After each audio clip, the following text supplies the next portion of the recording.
All right, it is Thursday night in Tooneytown, and that can only mean one thing. It is time for Toonie Talk TV.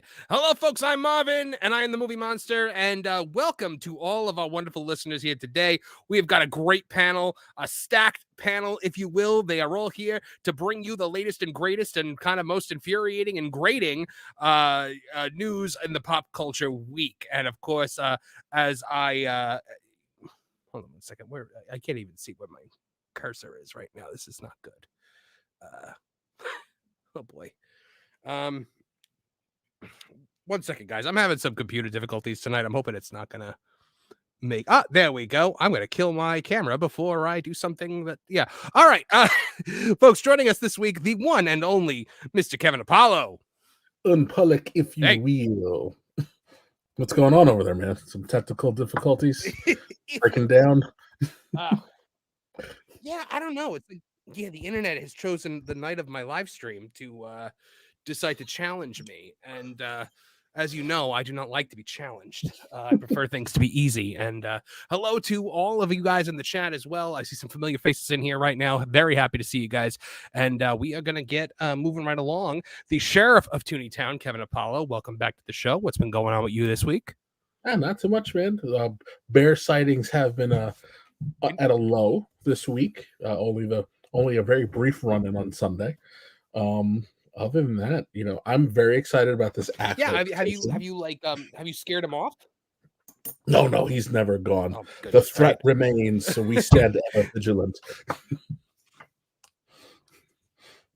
Right. And I don't know if you're getting my. I don't know if am I coming in live right now, or are you getting like a delay on everything that I'm saying? I think there was a very brief. I think you're getting a delay on everything that I'm saying because you vanished for a second. Or you're razzing me. Okay. I can't tell. Oh, okay. Well, I'm here now. Can you hear me now? I can hear you now. All right. You can't. All right. Ladies and gentlemen, joining us again this week, our good friend, the treasurer of Tooneytown, the one and only Just Trish. Hello. That's my screen. Now, you can hear me. You can hear me perfectly, right? Yeah, I can hear you fine. I can't tell if anybody can actually hear the words that I'm saying tonight, which is just making for wonderful content. They can hear everyone. All right. Also joining us this week, folks, from the joining us from the hallowed lands of Hollywood, the one and only Mr. Lou Wasserman's Ghost. Do you mind telling me what this is all about, Mister? Lou Wasserman's Ghost.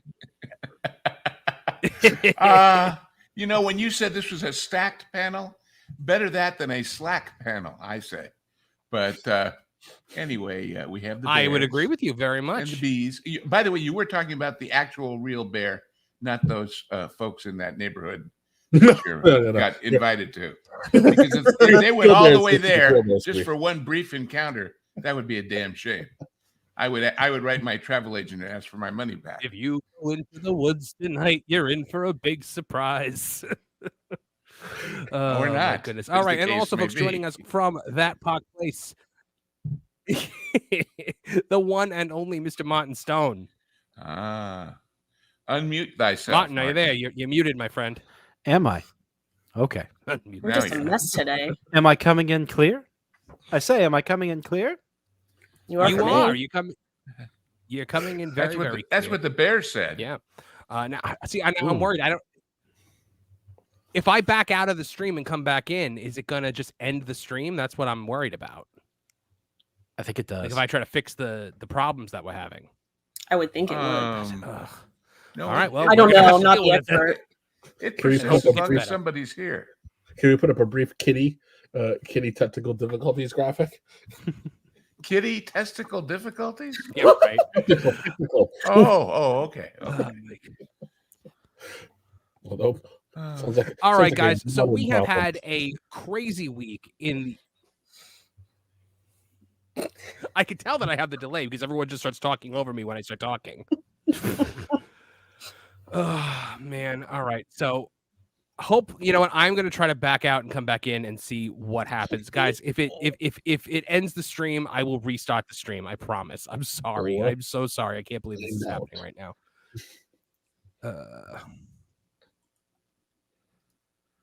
Well, meanwhile, talk among ourselves. I think it devolves to you as treasurer, Trish, to lead the. I deal with money, not technical difficulties. Oh well, I don't know. I'm the So last hey, person. who's in here from Rhode Island? Rhode Island. Neither a road nor an island. Talk amongst yourselves.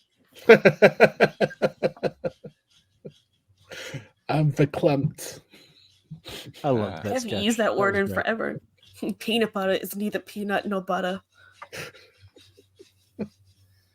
Are we still live? I think we are. I We think are. Still chat's coming you in. guys are still here, so keep it PG. We got So- Punk Waddle on there. Wow, this is really the power of the internet.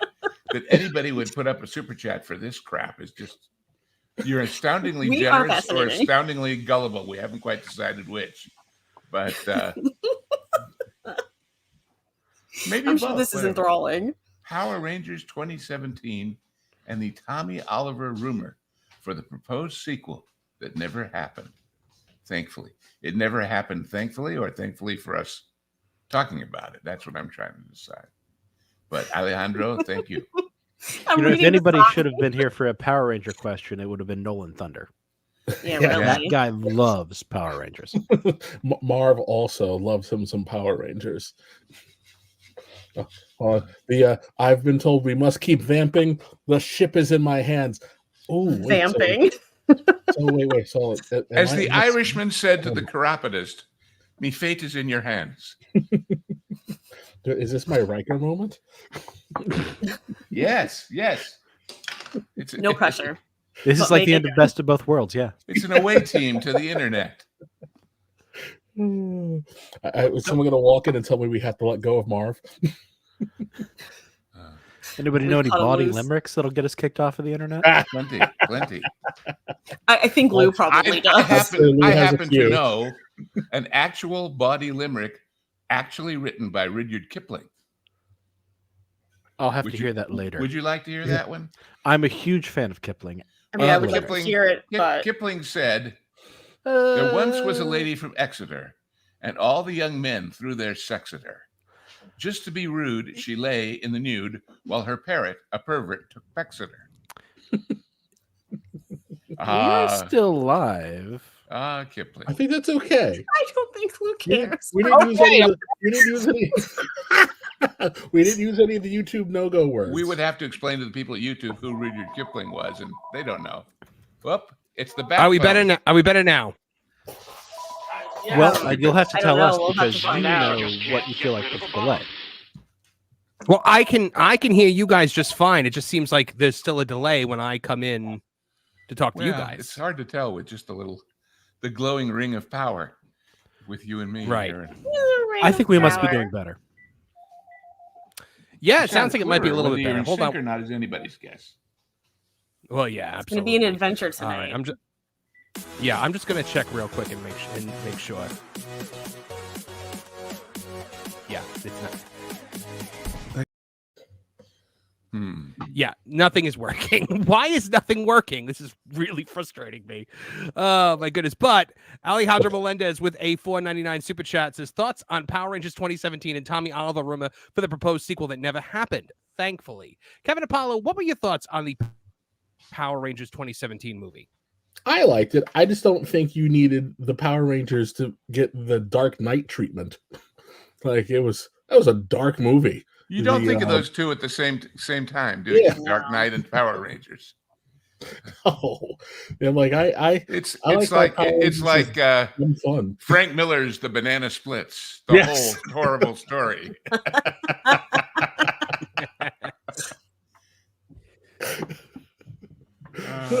His wife wanted him? My Oh, there goodness. you go. Or I hear the Teletubbies sighs killed of the No, I'm Justice here. League, that new hot He's game. here. But yeah, I'm pretty sure I'm here. Can you guys the actually rumor was hear me that right Tommy now? was going to be in the next one, which would have made sense because who wants to see Power Rangers without the Green Ranger? Just like every kid who ever Right. played a Power Rangers video game, the second you unlocked the Green Ranger, you were always only the Green Ranger, except for me, who was always the Red Ranger because Jason is better than Tommy. Yes. I kept Jason hoping is the better Lone than Tommy. Ranger You're would absolutely show up. right on that. That would have been interesting lore if the Lone Ranger okay. had turned out to be the original Power Ranger. Yes. That would have been fun. On the other hand, based on his costume, he'd be the White Ranger, and we can't have that nowadays. Guys, real quick, you can hear me, right? Yes, I Yes. can hear you. Hear what? Can you hear me in You're- real time? All right. I think there's still I think there's still a delay, but we can work with it. You shall Whatever. persevere. I guess apologies in advance if we stomp all over each other. All right. You know what? Well, no, to avoid that, I am gonna back out one more time. I am gonna go restart more my time. internet, and One more then time. hopefully That's what that they fixes all the problem. say. Yeah. So, Mr. Apollo, you have the con. Oh, nice. All right. Where are the nuclear vessels in Alameda? Yes. From nuclear vessels to Wessel Spice. What is it that makes that Star Trek so good? Because it's such a weird premise, and it doesn't really fit in with the other prequel movies. Honestly, original movies, but it's fun. I think it's just a fun. It's just a fun movie that it is because we know them all so well. We don't need any explanations. Yeah, And I'll take that. I would add a second factor that is terribly underrated, and I'm astonished she didn't go on to a bigger career, and that's her. She makes that movie work. Oh, well, hello, cat. And Kirk with that, you're not exactly catching us at our best, and it's the sense of play of it. It's the sense of, yes, this is a silly science fiction movie. Come on and have fun with us anyway. And we do, and we're happy to be invited, Oh my gosh. Why? What do I you think I mean? remember that Eddie Murphy was originally cast to be their anchor in the 1980s. It wasn't supposed to be. He was supposed to be an astronomer, and I guess maybe he saw the bird of prey come in or something like that, and instead of them trying to find a marine biologist to get the whales, Eddie Murphy's character was supposed to have something to do with it, and that got cut. But Shatner said, "I'll do anything for Trek, but I won't do that." Is that what Meatloaf song is about? Yes. For all we know. Yeah, I can't imagine Eddie Murphy not upstaging basically everybody in that movie. I was gonna say William Shatner is not being upstaged by anybody. I don't know. Ricardo Montalban did a great job. Oh yeah. Of course, they never shared screen time. Which I find incredible that you see this fantastic duel, the all the angst and the rage, and not once ever are they together on screen. And there's the second instance of a great female character who isn't just a bimbo he kisses and runs away from, like in all through the series. Mm-hmm. She was great. She was marvelous. Can I cook or can I cook? God, I love that. And The kid, on the other hand, they should have killed sooner. But Star Trek 2, I think, is one of my favorite submarine movies. 'Cause that's basically what it is. It's structured as a World War II submarine movie. So it's like Run Silent, Run Deep, and then Wrath of Khan, and then there's a series episode that basically functions as a submarine warfare episode All too. right. I think it's go ahead, Marvin. Can you guys hear me now? Yes. Yeah. No. Oh, yes. All right, we're on. All right, we're good. Shut up. Shut up. I will have you keep. Have you ever contemplated how utterly irrelevant you are to your own show? That we can do it without you. You could be replaced by a blank piece of air. Anyway. Well, if you're going to say something, now would be the time. Oh no. Oh, for the love of Pete. Oh I wow. feel like this is going to go down in some sort of history. Like another time. This is really the attack of the show. On Is its this creator. Is this the Quantum Leap moment where he goes, "Oh boy," and then the credits kick Yeah. on? Yeah, exactly. And I don't want to get us copyright struck, so I'm going to stop there. The amount Okay. of times I've wanted to Oh my sing. god, it's, Uh-oh. it's multiple Marvins. Yeah, I It's don't know what's multiple happening. Marvin. He's I have beside it. Okay. That's what he is. Can you guys hear me? Can you guys hear me now? Like the internet like reset itself. Yes, I can Yeah. hear you. I mean, we could always hear Fantastic. you. All right, we're back. The power kinda of sound- one, the power of how do- many Marvins. Oh my goodness. Now we only need one. Trust me, folks. My goodness. So I am very, very sorry, guys. You know what? In order to apologize profusely, I'm going to share with you guys a clip that I love. If it works, let's see if the clip works. Oh, This is a God, clip don't from throw a it Hulk off. Hogan movie. What? I said, don't throw it off. No, right?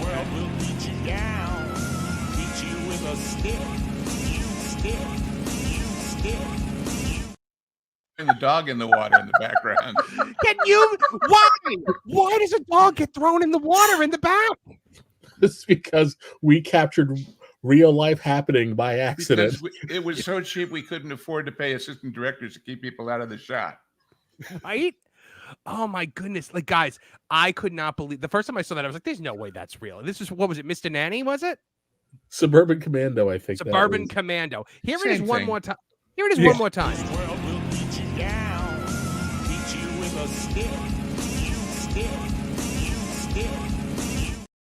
What's this? What's I this love per- those moments. I love those moments. Hey, Somebody what? has one running as a short on, I don't know if it's Facebook or YouTube, of Nichelle Nichols drinking a canned soft drink in the background while they're all talking. about Oh, I've something seen that horrific. She Oh. looks up and goes, oops, and puts it down right in the background of the shot. My favorite is in Star Trek V when Shatner's daughter is on the bridge, and I think she hands him something, and she doesn't know where to go, so you watch her walk around the entire set and then come back to him. You're like, Oh, why did- She knew she wanted screen time. the single greatest blooper that made air, I think, is when Kevin Sorbo saw the word disappointed in his script for Hercules and screamed, "Disappointed!" Well, the really good one of mine is Grease. I've told you about that. No?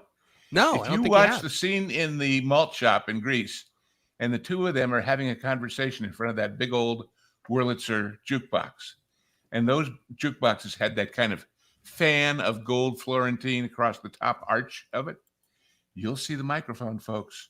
You will really see it. You're And you never will going to see be able it. to unsee it. You will now. see it swiveling left, right. He talks, she talks, he talks, she talks. And the story I have on amazingly good authority, as in Randall told me himself, was that they were in the editing room. It's 6 weeks after they shot it. The set's been pulled down. Everything's done. And suddenly he and the editor, both sitting over the movie at Ola, go, oh, shit. And they looked at each other and said, yeah, we're not going to put that set back together just because of that. They'll fuzz it when it goes on television. And meanwhile, we'll be fine. Here's a And they question left for it you in. guys. What are the odds that this guy was standing there with his dog at the side of this lake and saw a film crew come through with Hulk Hogan on a motorcycle and was like, they're letting Hulk Hogan make movies? You don't need to live in this world.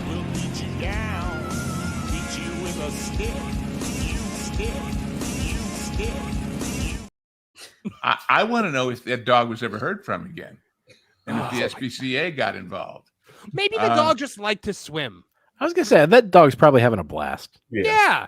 Guys playing with I his don't dog. think we're seeing the Scott Peterson. The dog. Wait, no. The dog is thinking, "Oh, Hulk Hogan, big star, big deal. Watch, I'll steal the scene." Think they'll watch you anymore, blonde old man? Watch this. Geronimo. One more time. I'm sorry. We gotta go. World will beat you down, beat you with a stick. You stick. I love it, and I can play it on this and the wrestling show because it's Hulk Hogan. Yeah. You know, that Columbo One Last Thing that he did was because he forgot one of the questions in an interview he was supposed to be doing with a suspect in prescription murder. That's what they say, but yeah, that's what he said. Yeah. Okay. So I know you guys are tired of talking about the Acolyte. I'm pseudo tired of talking about it because at the end of the day, it makes me money. Amandla isn't tired of talking about it. Did you see what she said? Well, that's what we're going to talk about today, Lou, and I'm glad you brought that up because Amandla Stenberg, also known as Amandla Same Face, because she makes the same face in every scene that she's in, she had a lot of things to say about people this last week. In particular, people that she blames for the destruction of the Acolyte. Now, you don't have to be a Star Wars fan to actually appreciate this, but man, oh man, here we go.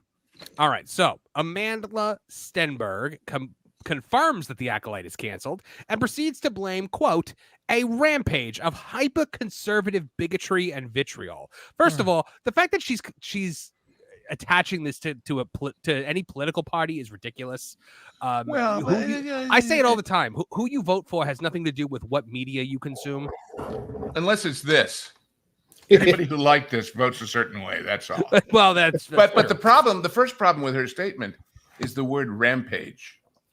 Right. There weren't enough people ever watching this or giving a damn about it, even to mock it, to call it a rampage. Yes, it was the AEW style rampage when nobody's there. It's like those pictures of Biden or Harris rallies where there's 8 people being photoshopped against the back of the airplane, you know? Well, so Amandla Stenberg, the actress who played May and Osha in The Acolyte, played them the exact same way, with the exact same facial expression, with no differences whatsoever, confirmed that the show was canceled, and then proceeded to blame a rampage of hyperconservative bigotry and vitriol for why the show was canceled. In a video uploaded to her Instagram stories, Stenberg stated, Our Star Wars show has been canceled.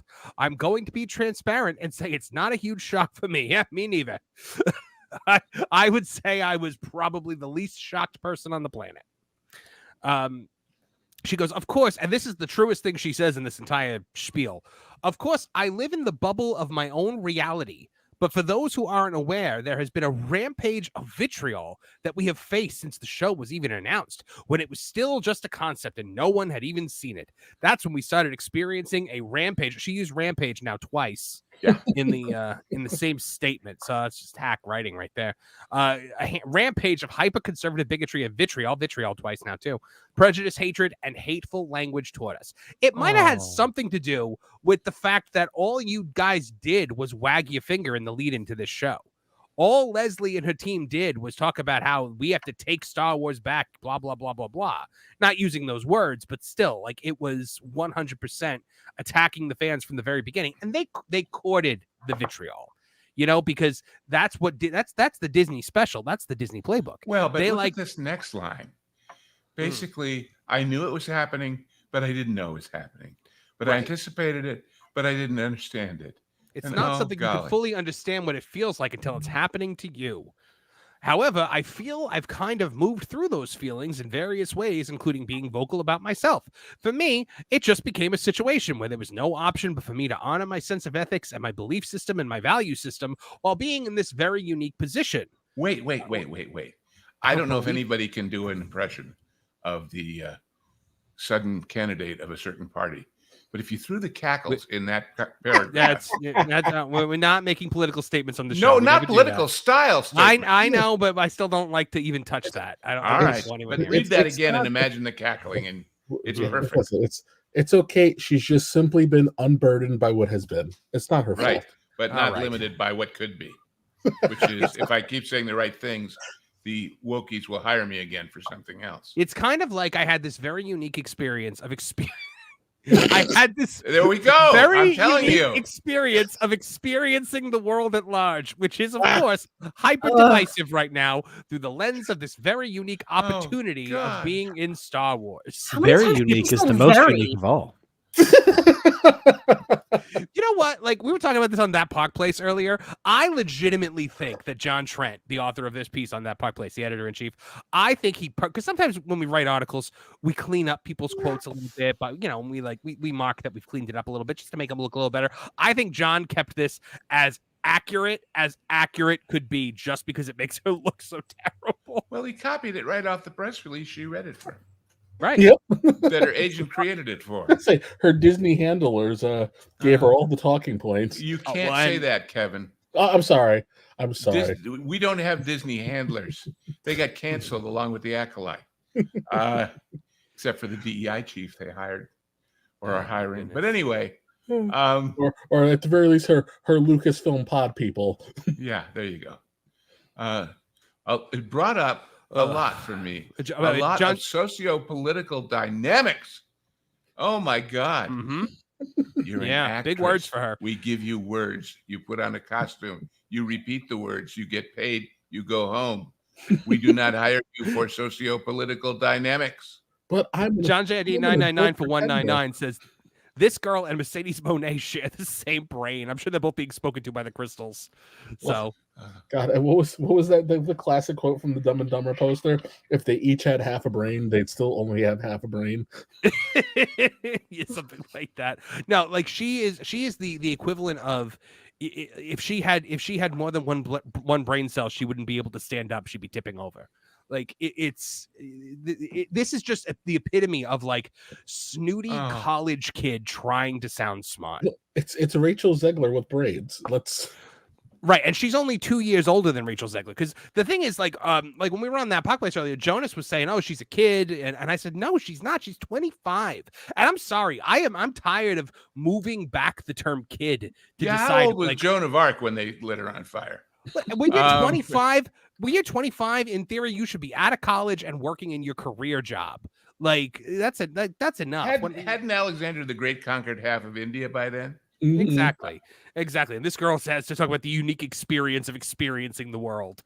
Oh, that's not a unique experience. Yeah, it's not a weird experience. By the way, Amandla, we all experience the world. In her case, it's a unique experience.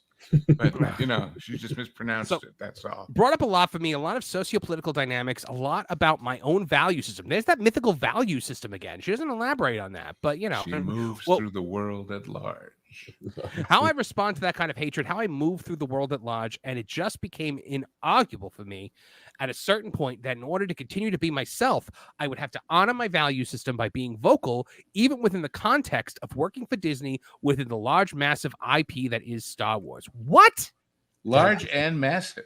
Both. My goodness. You might think it would engender a rampage if it was that big. But is what she's saying here that they're trying to silence her? Like they were telling her not to talk back? Because if you recall, she made a diss track. She definitely talked back, and I'm pretty sure that's confirmation. If they were controlling what she said, that's confirmation that the diss track came from Disney. It was a diss track, if you will. I don't think she's smart enough to write this, but I think Leslie is dumb enough to have written it for her. So that's just me. Well, her bringing up her own value system is indirectly implying that anyone who doesn't agree with her doesn't have a value system, or it's a very broken one. Evil. Mm-hmm.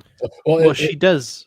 She opens by saying she lives in her own bubble of reality, and then makes it like that's the standard that everyone needs to be living. Isn't that by. Next door to Sherman Oaks, the bubble of reality?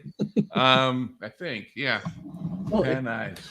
Isn't that just kind of how these folks all tend to roll? It's why we cling so hard to my truth. Well, that's actually when I turn my back. Go ahead, Lou. I say, don't forget about clinging to your guns and your religion, because or your guy with his shirt off, whichever comes first. No, let me rephrase that. Anyway, Plenty Pixel says I'm 35 and working on my undergrad. That's okay, Plenty. And it's fine if you're still in college in your 30s. I mean, that's not what I was saying. I'm saying it's fine if you're in your 30s and you're in college. It's not fine if you're majoring in gender studies because you're old enough to have seen the results of that. I'm saying, if you're 35 and still majoring in gender studies, I have a bridge in Brooklyn I'd like to sell you. Hopefully that's not what you're majoring in. No, my point was that 25 is not a kid, and I'm tired of us being like, oh my God, they're 28, they're just a kid. Like, no, they're not. Once you're 21, you're not a kid anymore. It's time to be a grown-up. It's time to face the world. And people like this, Amandla Stenberg was born with a silver spoon in her mouth. Like, her father was very rich, and she's never had to work a day in her life other than acting, other than pretending and playing the violin. Those are the two things that she's done. So, then she goes, on that topic, I just have to say, it has been an incredible honor and dream for me to be in this universe. Star Wars is a galaxy, Amandla.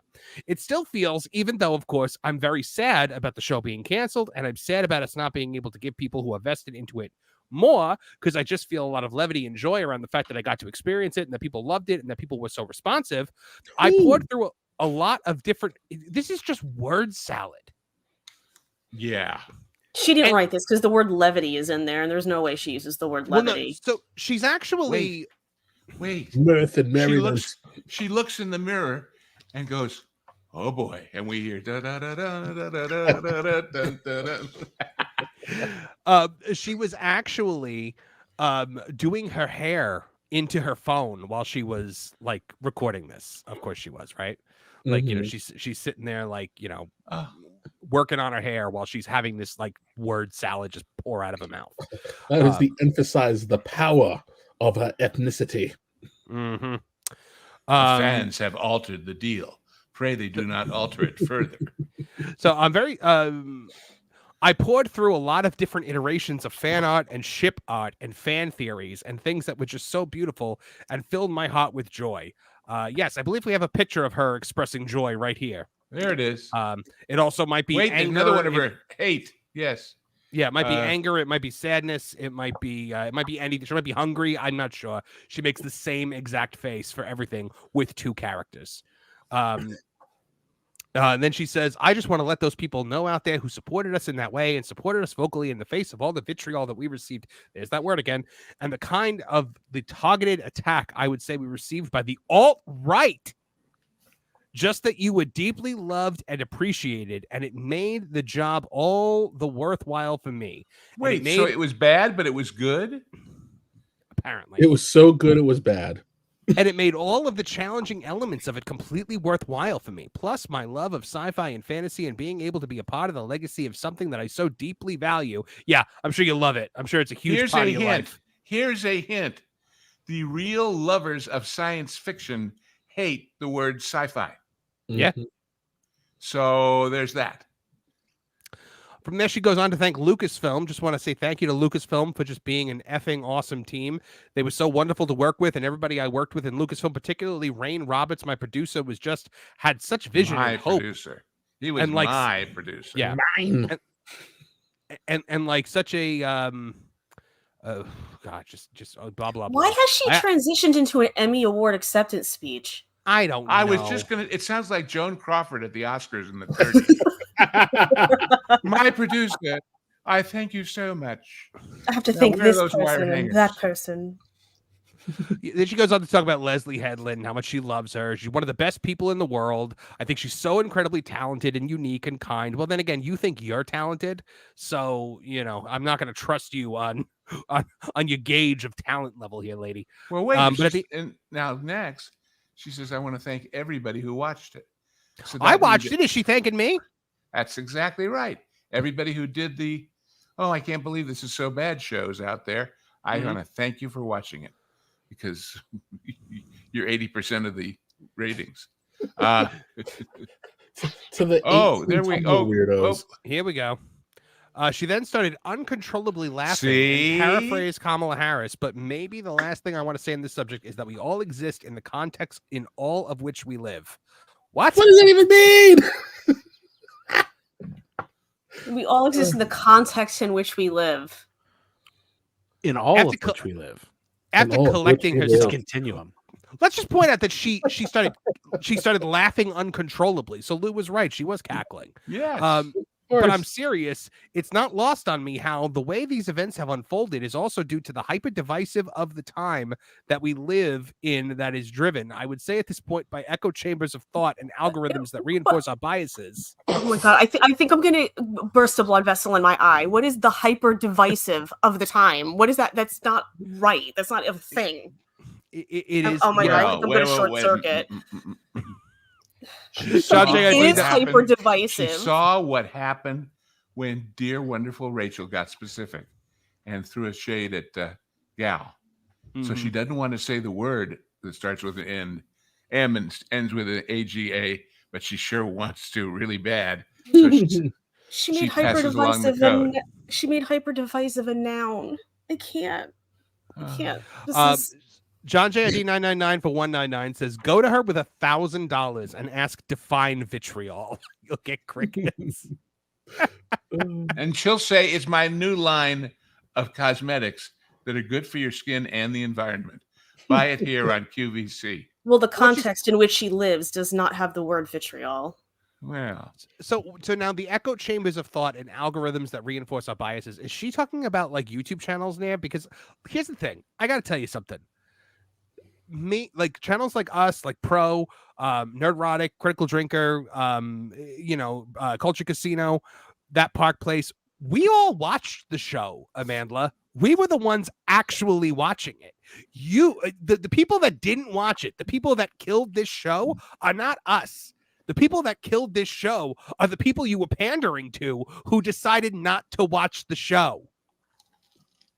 Am I wrong here, guys? Yeah. No, those weirdos don't have money. So if they can't yo ho ho on a bottle of rum to feed, they're not watching it. Go and Shogi for $199. She's a modern day Plato. Now get back in the cave. I think he's talking about the cave from the Acolyte where they where she squatted with Manny Jacinto. I thought he meant Plato's cave. Oh, with the shadow puppets or Plato's Retreat. Oh yes, one or the other. I was waiting. Yes. Thank you, Lou. I knew you was going to get there. That is my duty on this show, is to say the obvious, but say it with style.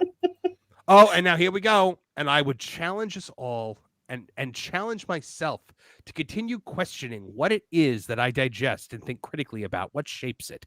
Let's vote, y'all. Let's vote. I think that's all I have to say. Where did this become a political rally? It's always a political rally. There you go. These weirdos. All they do is stump. It's why you can't have normal conversations with people anymore. If there's even a slight disagreement, you are, something that rhymes with Yahtzee, or you're a villain. If you happen to be my wonderful shade of mahogany, they can't even fathom your existence. This is just what they do. They have destroyed discourse. They are in the middle of trying to destroy entertainment. For a pack of weirdos trying to exist on the word joy without ever actually defining it, they are actually immensely joyless. And this is why these channels exist, because the actual happy, sane people who want to just be happy, and enjoy things, and provide actual context of what we're saying, have to battle these dummies every single moment of the day. Because they are unrelenting. They are freaking Skynet. They don't sleep. They don't have pity. They don't feel remorse. So it's like you just gotta get. We are all Kyle Reese. By the way, basic rule of life: do not entrust for your definition of happy, joy people who don't know how to use the 3 seashells. You can quote me on this. Apollo, did you realize that today is August 29th, which is supposed to be the day that Skynet becomes self-aware? Yes, you should have killed us over during the morning hours. Was 2024 the supposed to be supposedly the year, or was that different? I don't remember. No, I think it happened earlier than that. It's just the date. So, but so anyway, by the way, people that are trying to blame people like us for this show failing, we're the ones watching it, we're the ones reviewing it, we're the ones talking about it. But let's look at what was said before the show came out. Leslie Headland made it very clear who was to blame if this show failed. She said, the only person that there's to blame if this show doesn't do well is me. And I blame Leslie Headland wholeheartedly, just like she told me to. And now we have not heard from Leslie yet. And I don't know if we ever will about that. I mean, I'm sure eventually somebody's going to have to ask her about it. And, but we did see Leslie her is busy putting together her resume for the Disney DEI job for $200,000 a year. Right. So she is she is currently producing some show on Broadway or something like that she wrote. right.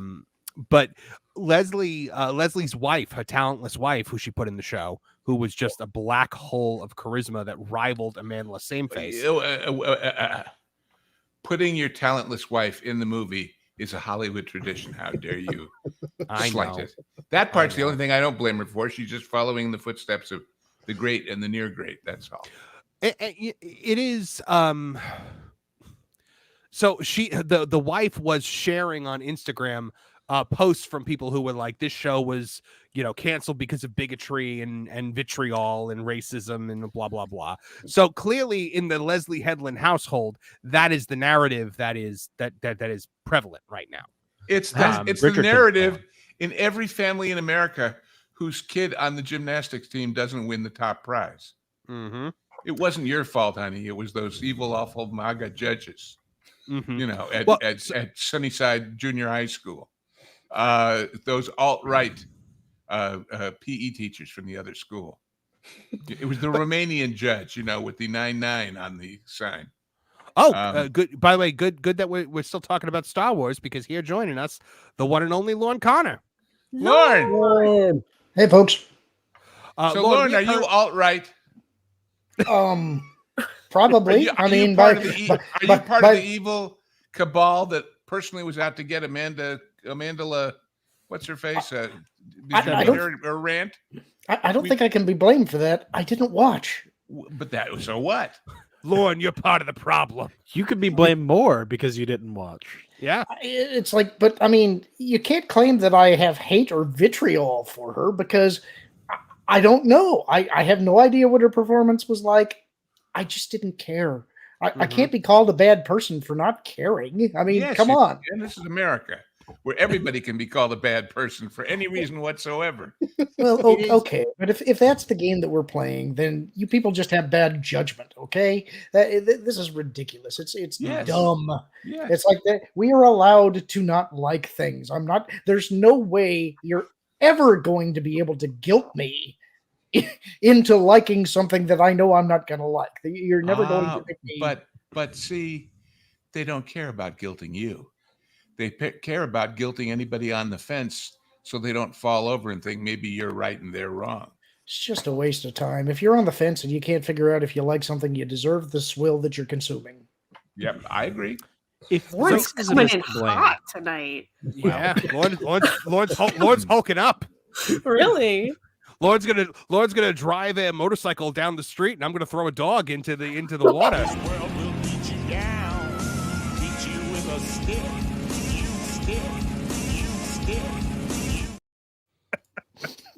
Lord, have you ever seen that clip before? Nope, that's the first time. No, I hadn't until a few minutes ago either, and it got in the movie. It got in the movie, Lauren. It's in the movie. It's in Suburban Commando. The kid stays in the picture. But anyway, the Leslie Headland was very clear. This is on me. The buck stops here. I'm the one to blame if things don't go well. And, you know, she tried to be very humble and very like, you know, like, I'm going to take it all. If you don't like the Acolyte, that's fine. And all I have to say to that is, I have never heard so many lies in my entire life other than when I was saying them. The hot rod put it best, right? Yeah, he always did. Oh, it's Mr. Nanny, by the way. It's not. Oh, is it Mr. Nanny? That's what I said originally, wasn't it? Yeah, I think so. Huh. Okay. Mr. Nanny. If racism killed the Acolyte, how are Bridgerton, My Lady Jane, Interview with a Vampire all still on? House of the Dragon. You can't ask those questions. Oh, You're not allowed. House of the Are you allowed to ask them? I don't know. Actually, I have to check my handbook.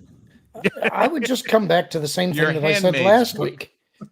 the reason the show failed, besides all of the lore issues, which really only the hardcore fans really care about, the casuals aren't going to be aware of it. Right. You failed on a character level. It's if you don't build compelling characters that the audience feels some kind of a kinship with, nobody's going to care what the story is. Nobody's going to care what the plot is. And they're going to come out and say, well, I love this show because it made me feel seen. Well, that's great. There's not enough of you. Sorry. You keep talking about how there's so many of you and that you so outnumber us and that we're a toxic minority. It's like the numbers are the numbers. We did the math on Pro's video here a couple of days ago. Mhm. It's ridiculous how badly this thing failed. And it failed because your side didn't watch. It's not our fault. It's Bingo. yours. We watched. We were the ones watching it, Lorne. Like, I mean, not you, but like me and Pro and Kevin Apollo. Like, we were all the ones watching. We were the ones that were holding this show up. That they got the reason it got any. I think there were a lot of people also watching because they wanted to understand the things that like the Drinker and Nerdrotic were going to say. So, if anything, these people that they're trying to point the blame at, those are the people that boosted your numbers. How many times did Skull It's try to- worse than that, Marvin.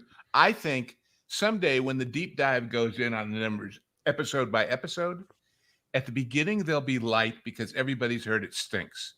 Then they'll hear all of the uproar of hilarious criticism talking about how bad it is. The numbers will go up because people will come in saying, I got to see if this is really that hilariously awful. And then Right. once they've watched one or two in the middle, oh, it really is that hilariously awful. Goodbye. It'll have this bump in the middle of the ratings, which is very unusual. So, one of the things that I'm hearing a lot of people saying is that the articles that we're seeing printed is that Disney did something really unique, and because you're not supporting it, they're not going to take any chances. And I've heard a lot of people say, really what they need to do is jump 500 years in the future and get away from all the past stuff and just start with Greenfield. And I've said That's what multiple I said. times that no, it's never going to work. And there's a reason for that. It's that Lou, I've gotten into it with you on this a few times, and I want to explain to you why. Okay. You're right that there's an awful lot of material. You say there's all this homework that you have to do if to appease the don't have hardcore to. fans. But here's why I'm saying that's a BS argument. A New Hope was episode 4. It wasn't originally titled that, but what got people excited was when you dropped little things like your father fought in the Clone Wars. And then people heard the Clone Wars and it exploded in their minds. What is that? That sounds amazing. Mhm. And they didn't talk about it. It was just a throwaway line. But it became an important thing, and that's what built the world. If you're a casual fan, you don't need to know what the thing is. You can drop something in there. It can be inconsequential, and the casual audience may not even pick up on it. But for that hardcore fan that does know what that means, boy, did you just make a friend. You don't have to do all the homework. But You all just of have that to is build a after believable you've world. established the brand to begin with. And all I'm saying is, if you want to establish a great science fiction franchise series, iconography, go ahead and do it. You just don't have to have the name Skywalker anywhere near it if it's good, as this was. That part is true, but Yeah. you Well, but don't they have Good you science don't fiction have needs a lived-in universe. you don't have to have the brand established first. A New Hope proved that. That's my point, is that the lore and all of that stuff is really important to the hardcores. It's not important to the casuals. And yes, you do need to appeal to the casuals because that's where the money is. But when you disrespect what went before, you're going to make an enemy of the people who disproportionately Absolutely spend true. I and agree. influence the audience. You can't be making those mistakes. And if you try and go Greenfield, go into the future, forget all the stuff that happened in the past, that's where your point applies, which is that fine, do that. Just don't make it Star Wars. I would say, Well, that's- I would say for casuals who are, knocking on the door of experimenting with becoming hardcores, Star Wars is the Skywalkers. And so when you remove the Skywalkers from, and I mean specifically for movies, when you remove the Skywalkers from movies, you're losing the lore that pulls in your casuals, and your hardcores are going, well, you guys have given us dog poop for the better part of a decade, because the after the nostalgia bait wears off, when you see what is that? What's the dumb first movie called? The Force Awakens. Once the nostalgia bait wears off, you realize, oh man, JJ yet again turned in someone else's homework and changed some of the answers so that you just don't seem as intelligent as the person who you copied off of. And it's like, ooh, there's a Death Star in here, but now it's a planet, and now it can blow up many planets. And oh wait, there's a Darth Vader, but ooh, this is a Darth Vader, and he's got YA teen angst. Who is a memorable character? No one, because well, maybe Kylo, but everybody else. There are no characters in those movies. There are tropes and they're caricatures mashed into this Frankensteinian monster that you have to pretend you're interested in for 3 movies. The one thing that I always say, Kev, is with the original trilogy, we knew the names of every background character. When they go into Mos Eisley's cantina or Jabba's palace, I used to be able to tell you the names and backstories of every single person in the background. I knew who Prune Face was, which is one of the best robot chicken. One of the best robot chicken sketches ever, where they do the Prune Face commercial, but that's neither here nor there. Wasn't Prune Face in Dick Tracy? Yes, there was a Prune Face. Yep, there was a Prune Face. Underrated movie, by the way. Oh yeah, is that supposed to be B. Arthur's bar? You're talking about Chow Moon's Cantina from the holiday special? I am. God. That's a deep cut there, Martin. You're cheating a little. Meanwhile, back at the serious discussion. Let me say this: the problem, partially, is that movies are all one shots. They may wind up becoming part of a franchise or an ongoing story, but nobody puts together that first movie. Lucas didn't say, and this will be the first of 12, and we'll do this and that when they made it. Afterwards, what if? So, because movies are not structured like that. And the canon, the backstory of much, and I mean a bigger percentage, if you think about it, of Hollywood, classic Hollywood, is real history. If you knew who Alexander the Great was, then you knew who the Babylonians were. And if you knew who Robin Hood was, you knew who King John was. And you grew up on this stuff, not as fiction, certainly as legends and tales in your English class, maybe, but you grew up on it as history. Well, if you're on a different galaxy in a place far away, none of that flies. So, but the archetypes are still there and the style is still there. And that's why that first movie is a World War II carrier picture. It just is. But I think there's a way to salvage Star Wars by getting the budgets under control. Because this is a business problem. Yeah, that's big. It's gotten to the point where it's not a question of control. It's a question of, do we do it at all? Well, that's true. But you can, if you want to do experimental films with Star Wars, and Lucas did, he was always interested in hiring directors who everybody thought were crazy ideas.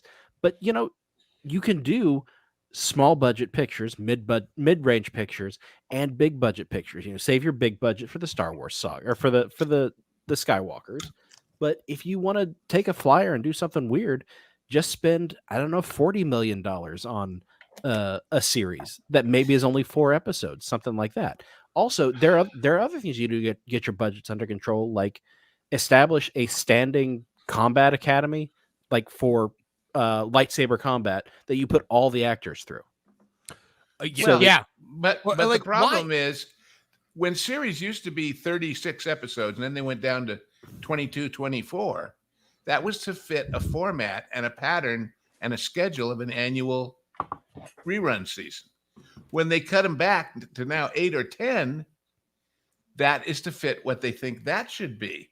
The problem is, if you go to 4, it's not enough to hold enough people to justify any expense, because again, the scorecard is not the ratings, it's the memberships.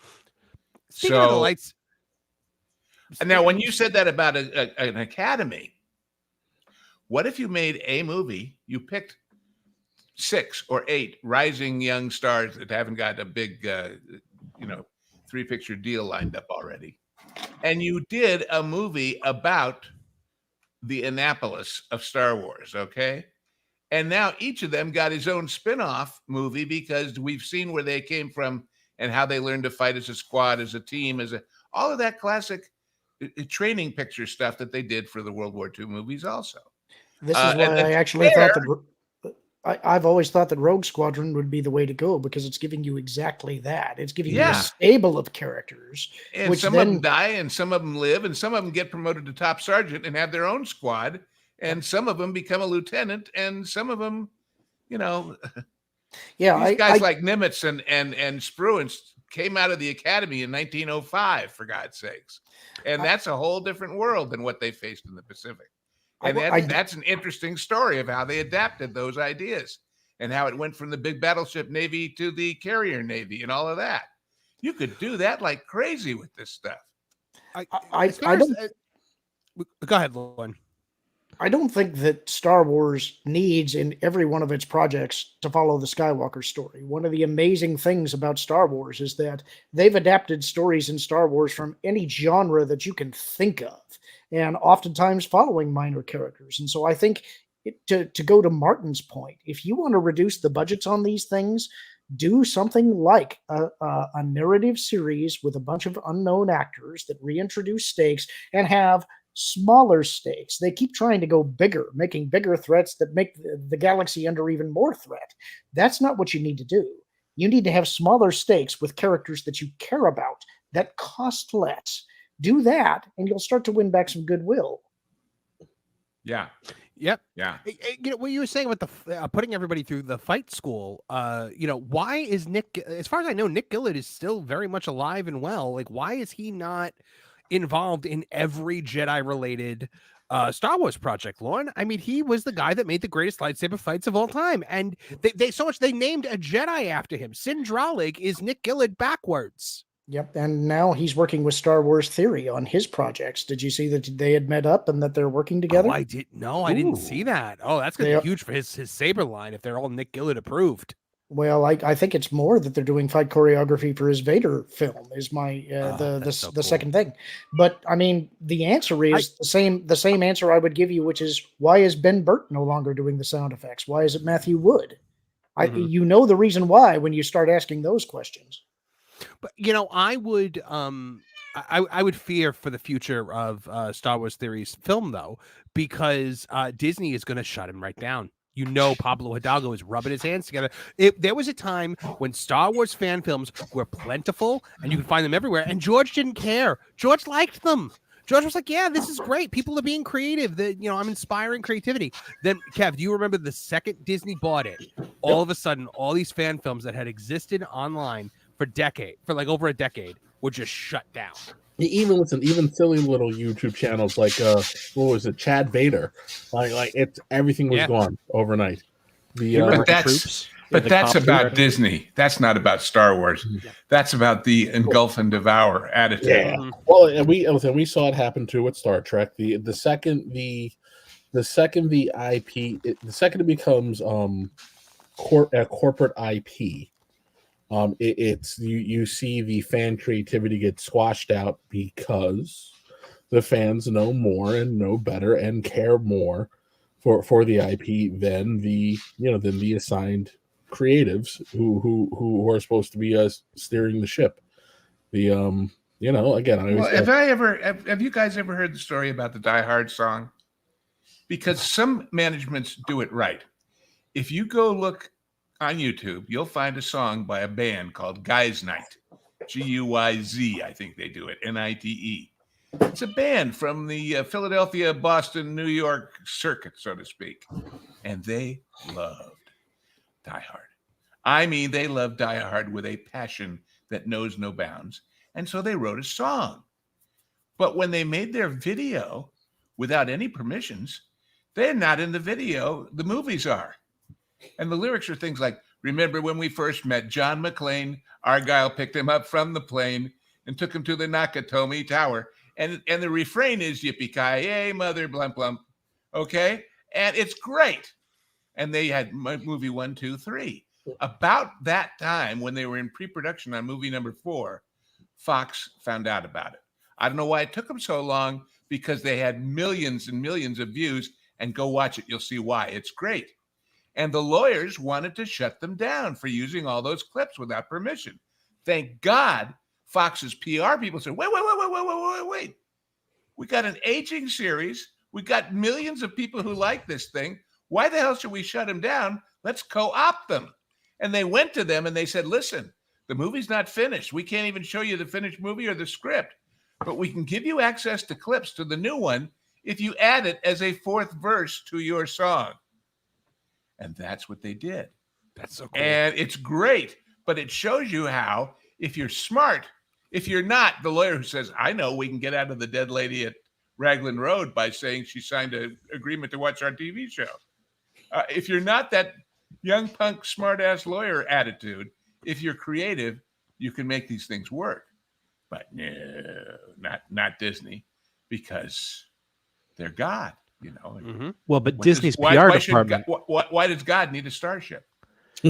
Disney's PR department was the one that decided, hey, all of our new movies, when you go out there, make sure you fan bait and make sure you're riling people up so that when it fails, we have an excuse for why it failed. Mm-hmm. Yeah, Bingo. well, that's my theme song about studio executives. They're all about, what's my excuse if it doesn't make it? You know, and the answer is, well, we had this star and we had this director and we had all of these focus groups that said people would watch it. Of course, they didn't say, would you watch it if it sucks? That's the problem. But I can't be blamed for that. That was the stupid people in the polling department. Do we have a count on how many times Soul almost told what his secret was? Oh my gosh, it's like 3 times an episode. Yeah. 3 times an episode. Now, you know, it's the whole thing about fan creativity. It's something that can be so beautiful surrounding a project, and you always hate to see it get shut down. Trish, have you ever seen a Harry Potter musical? Yeah, I think I know what you're talking about. Yeah, so it was started by, I think it was Darren Criss, right? I think the guy who eventually went on Glee. Yeah, that sounds right. It's really funny. They did a comedy musical parody of Harry Potter, and it's great. And it blew up, and it's available online, and it launched a lot of careers.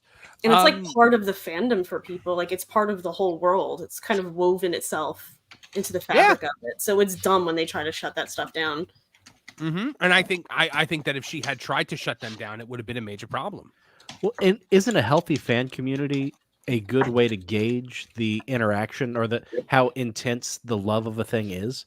If you shut it down, how are you getting people out there sharing with each other? And their passion will die. Yeah. Mm-hmm. You know, it's keeping them going and invested when you let them be creative like that and you stop them. It's like... So it's almost like fans turning their back on Disney Star Wars wasn't the beginning of the story. Yeah. Well, the fans had a new hope. Yeah, something like which that. Was dashed, but on the sea of adversity, in the rampage of negativity. Mm-hmm. Yeah, John is asking. Yes, it's called a Harry Potter musical, and it's really, and there's 3 of them. There's a Harry Potter musical, a Harry Potter sequel, and a Harry Potter musical 3 senior year. Oh God! So it's High School Musical for Potter. Well, it's a spoof on it. Yeah, it's clever. I like it. It's funny. They have like Voldemort and Professor Quirrell are 2 guys sharing one like big costume standing back to back. That's really funny. One of the Horcruxes is a Zac Efron poster in Dumbledore's office. Like it's really it's a good time. Yeah, they made that whole group, Star Kid, they're called. They made a whole bunch of really good stuff. See now think if they'd had enough sense of humor about themselves when they made the Fantastic Beasts movie to do a little bit of that in there someplace with the early Dumbledore being, but they didn't. They played it all so damn straight that effects or no effects, it didn't quite do what it was supposed to do. The only mainstream acknowledgement I've ever seen outside of the guy who plays Tom Felton, who played Draco Malfoy, he gets asked about the girl that plays Draco in the thing all the time, and he knows who she is. But I have when Daniel Radcliffe was playing J. Pierpont Finch in How to Succeed in Business Without Really Trying on Broadway, when he left, they replaced him with Darren Criss, who plays Harry Potter in the Very Potter musical, and he wrote it. So I thought that was funny. I thought that was a nice little nod. By the way, very underrated musical, How to Succeed in Business Without Really Trying. Great show. Fantastic show. I still, it is Bobby Morse to me. It has to be. Yeah, and like I feel like Brotherhood of Man is a song that gets a lot of it gets a lot of play, and people don't really know where it's from. It's from How to Succeed in Business Without Really Trying. All right. You know the other song that gets so much play and people don't know where it's from is that song from Hello Dolly that's part of the Main Street medley. Put on your Sunday clothes. Yes, and I think have every time that's from Dolly. Every time I walk down Main Street USA at Walt Disney World, I hear that. Yeah. I'm like, yeah, that's Hello Dolly. But the one thing I wanted to point out before we move off of Star Wars, it's something that Jonas kind of dropped the seed for, and I've been thinking about it. I mentioned in a video the other day. Star Wars. The problem with Star Wars now is, I think they're trying to tell Star Wars stories. They're so in love with the fact that it's Star Wars, and there's such this is a Star Wars story, and everything is just nostalgia bait, and everything is just going for like a cheap pop. And I think that by trying to tell these Star Wars stories, they're forgetting how to tell stories, and that's what Star Wars was in the beginning. It's modern mythology. Lauren, I'm sorry, Kevin. Well, you hit it. The problem is that, again, we understand when you watch A New Hope the kind of film it really is. It just has a sci-fi veneer. The folks who are managing the franchise now, they have no worldly experience. They don't have life experience. They're just regurgitating what they watched on TV and what they saw on movies. And they go, wouldn't it be cool if we did this thing instead of it happening this way? So yeah, they're trying to tell Star Wars stories as opposed to telling a movie that happens to happen within the confines of the Star Wars universe or galaxy. And that's why these films continue to fail. And what is my refrain, unfortunately or fortunately, it's worse than that. And the worse than that is they not only don't have the life experience, they're proud of it. I was going to say, arrogantly proud of Lauren, it and feel superior to people who do. Lauren, what were you going to say before? I think the worse than that part of it isn't necessarily that they're proud of not having the life experience. It's just that they're cynical about it. They're cynical about like a real world experience, and they are proud of their cynicism. Why should we need a family to tell stories that'll appeal to families? And the other thing is that, I agree that a lot of the problem with the current Star Wars content is that it is so self-aware. I think this is why Andor worked while so many of the others don't. You're right that they are trying to make a Star Wars show, whereas Andor is just a story that happens to take place in the Star Wars galaxy. And I think part of that comes from the fact that Tony Gilroy was not really a Star Wars fan. He came in and he fixed Rogue One, but he's not. And I'm going to take a little bit of flack for this because I want people to be aware of and respectful of the lore. But the odd thing about it is that Gilroy actually has been as not a fan, which is kind of a weird thing. He dropped some seeds in the first season of Andor that are super deep cuts of lore that are, barely noticeable, but they're there. And he's adhering to them and respecting them. That's why I think the second season of Andor is going to be a banger. Yeah, I agree. I actually have to finish Andor. I never actually finished the entire thing. I've heard it's so good, so I really have to. It's on the top of my list of things I have to watch. But now, hold on, Lou. I think that the problem at the heart of this is Dave Filoni, because Dave Filoni is a Star Wars fan. He's a super fan. And I think that Dave Filoni's awe of the fact that he gets to work on Star Wars is what is actively making this situation happen worse. What do you think about that, Lauren? I think it's just that Dave Filoni is weak and he will kowtow to whoever signs his paycheck. I think if he's allowed to tell something that is more genuinely Star Wars, I think that he would do that. But if he thinks that he's going to run into trouble, then he'll capitulate to whatever particular points they want. So he's not the guy who should be leading. I was never a big fan of Clone Wars, and only moderately a fan of Rebels, so I have a bit of a different take on this. I think Filoni loves his own characters more than he loves Star Wars. Oh, That's very true. Yeah, there's no question about that. Yeah, I mean, you look at the way that he's reshaped the universe to make Ahsoka one of the most important people in it. You know that was, but in Clone Wars specifically, George was holding his hand for a lot of it. George was the one that would call him and be like, "Hey, we got to do this, we got to do that, we got to do this story now." When you hear Filoni talk about Clone Wars, it was a lot of working directly with George. So Rebels didn't have that, and I think that's when you saw, his character starting to, coming right. up. But when he starts to borrow other people's characters, and I know I've mentioned this on your streams before, he took Thrawn, Timothy Zahn's character, and now he says Hera is really Thrawn's ultimate antagonist. Yeah, that's the most ridiculous thing I've ever heard. Yeah, they're not going to even have Luke Skywalker involved with Thrawn. I can already tell. If like he's not going to be involved with Luke, he's not going to be involved with Leia. It's disgusting. John JID 999 for 199, power to the 199 says I'm a casual and Disney runs me off. It's so dumb. It is dumb. That is the thing. Casual fans, they don't really exist much anymore in the world of Star Wars. You know what it's like? It's like people are asking for meat and potatoes, and they insist on feeding them nothing but kale. Yeah, and telling them they should like it. And that's what Amanda's whole speech is. You should like the kale. What's wrong with you? You're a lesser person than me, and I'm brave for standing up to you. Stunning and brave. I will say, even with all of my culinary knowledge, the first place I ever really encountered kale was the landscaping around Listen to the Land. On that hillside as you go up to the pavilion.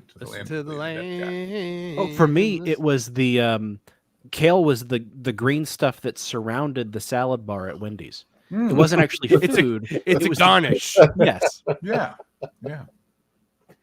I forgot about that. That's so funny.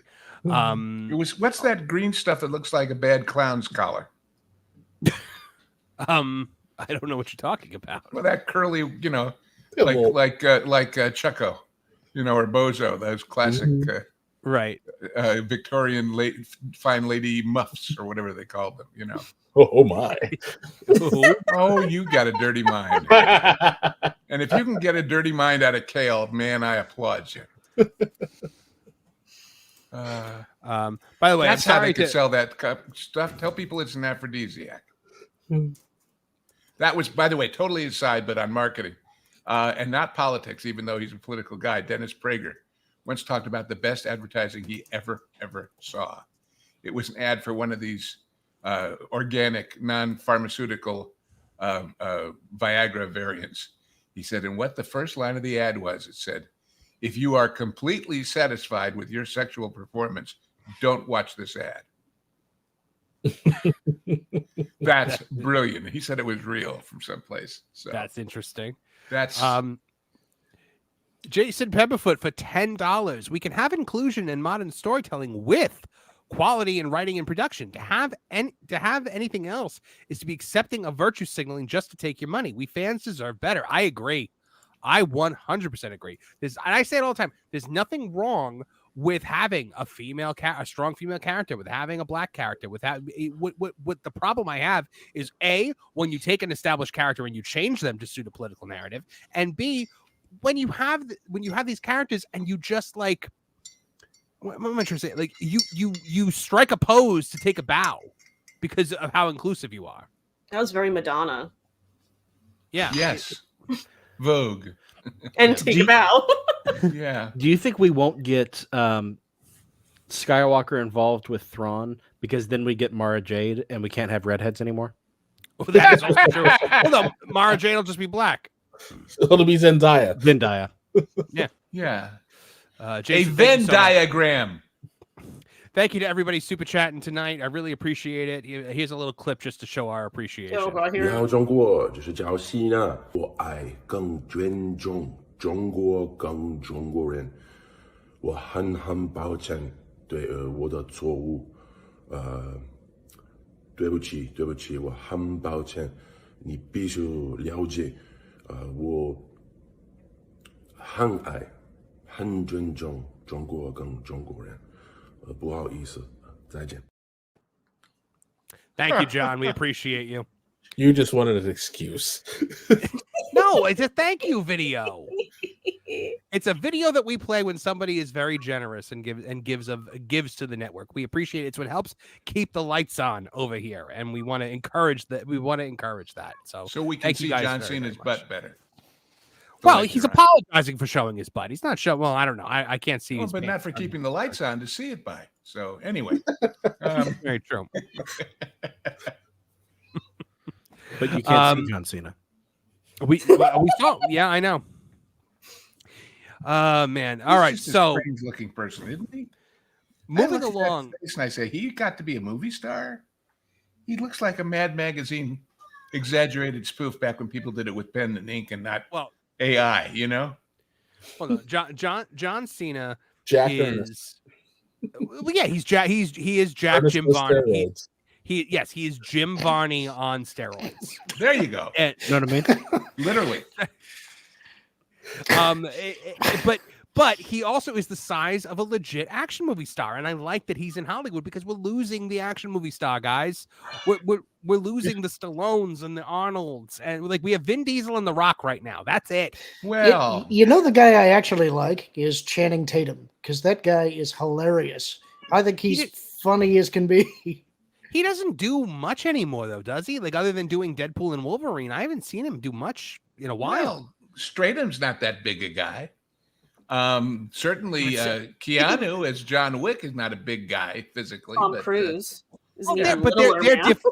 They're different kinds of action stars. Well, yeah, I'm talking like I'm talking that genre of action, like guys. Arnold and Sly territory. Yeah, exactly. Machiste versus the Barbarians or whatever, that size guy, right? What? And look what happened. Like they've been trying to destroy Stallone for how many years now? Like they keep coming after him. They come after The Rock. They don't want big, masculine, jacked up dudes, working in action movies. Nowadays, they're liable to turn some women who say they aren't straight. Well, nowadays that's what they're afraid of. That's what they're afraid of. Your action stars of today are Zendaya and Tom Holland. Mm-hmm. It's there's space for the tiny dude in action, like Van Damme. Yeah, but he's got attitude. Ruben Hott for $5. A slightly off-topic question. What are the panel's thoughts of the Earthsea series written by Ursula K. Le Guin? I'm not familiar with that. Is anybody familiar with that? I am. I read that in the 6th grade. If I had to predict who here had read it, it would have been you. Yeah. You have that aspect, and that's not a negative. I've read her stuff. I don't think I ever read that series, but I thought it was a good coming-of-age fantasy story. Yeah. I love a good coming of age fantasy story, especially ones that actually have stories and don't don't pander to the crowd. And speaking of that's a great question, Ruben. Thank you so much for putting that on my my radar. I'm actually going to look into that series. But speaking of fantasy, The Rings of Power has officially hit theaters, or not theaters, has hit televisions on Amazon Prime today. Yeah. And guys, the first season was not a success, right? 37% of the people that started The Rings of Power finished The Rings of Power. And that's especially damning when you realize that apparently, now we talk about the Acolytes budget being $180 million. Reportedly, The Rings of Power season 1 had a $436 million budget. But my boy, it had something that Acolyte didn't have. A 5-season guarantee. What I yep. Well, that's so. Therefore, if you're going to spend the money up front and build the base sets and amortize them out over the next 4 seasons, that takes the sting out of that a little bit. But if we've learned anything from things like Acolyte and these other one-hit wonder flops, is don't make 5-season deals. I mean, look, the people do not like this show. It's terrible. The shills are all over it right now. And I will be watching it and I will be reviewing it here on the channel, but I mean it has been a disaster so far. And before the first season came out, I think part of the reasons it was a disaster, I mean, look, it was a terrible show to begin with, but the thing that turned a lot of people off was much like The Acolyte. Before it came out, they were just non-stop attacking the fans. It was like, yeah. It's the same as Rachel saying, "Oh, we don't want to make that corny old thing with the guy and the girl." Right. That's so retro. Weird. Well, so when I want you guys to look at this. It is another article from that Park Place. Hold on, let me pull it up here, and it shows that after you have your first season and it goes spectacularly wrong, you'd think maybe you come back to the plate for season 2 and try something different, right? Wrong, because all they're doing is attacking the fans again. Well, they picked up right where they left off. Well, let's look at the alternate to that opinion, which is the few people that are left obviously still like this crap, so we better keep them. Rings of Power actress Morfydd Clark plays victim while defending show's abominable depiction of Galadriel. That's from John Trent over at That Park Place. So she's in an interview with Elle, she said, "I was just totally unprepared when season 1 came out. I've seen a really dark side of what it means to be someone who anyone can write a message to on Instagram, and a really lovely side. Hey, turn your Instagram messages off. You can do that. That's the thing. You can make it so that people can't message you." She went on to claim that she received negativeness primarily from men, because people were, threatened by Galadriel, even though in Peter Jackson's movies, Galadriel is the most powerful being in Middle-earth, and everybody enjoyed her. Well, no, but I would, in Sauron's weakened state. I get it. Sauron. But the obvious question is, why is she segregating people by sex? What is she, one of those sexist people? I mean, and how does she know on Instagram that they're actually men? I know. Or does that include men who get pregnant? She then explained that that lots of criticism I got from some fans were the things making other people feel liberated while watching Galadriel. It's also dramatic. Feeling liberated, like, God, take it down a notch or 12. The cast of this show, guys, talk about themselves like they're all Rosa Parks. Every single one of them is Rosa Parks. They are Martin Luther King Jr. They are just freedom fighters and pioneers and heroes, because they stood in front of a camera and they pretended to be somebody else poorly in this case. She elaborated. Go ahead. I'm sorry. She elaborated what certain people didn't necessarily enjoy about her, other people's did. She takes up space. She's unapologetic. I didn't want her to act like a human woman who's been taught not to be abrasive. Well, elves aren't abrasive. Elves are elegant. Martin, am I wrong? No, you're not wrong at all. Although maybe that Glorfindel might be more powerful than Galadriel, possibly. But this next line, the next line's the killer.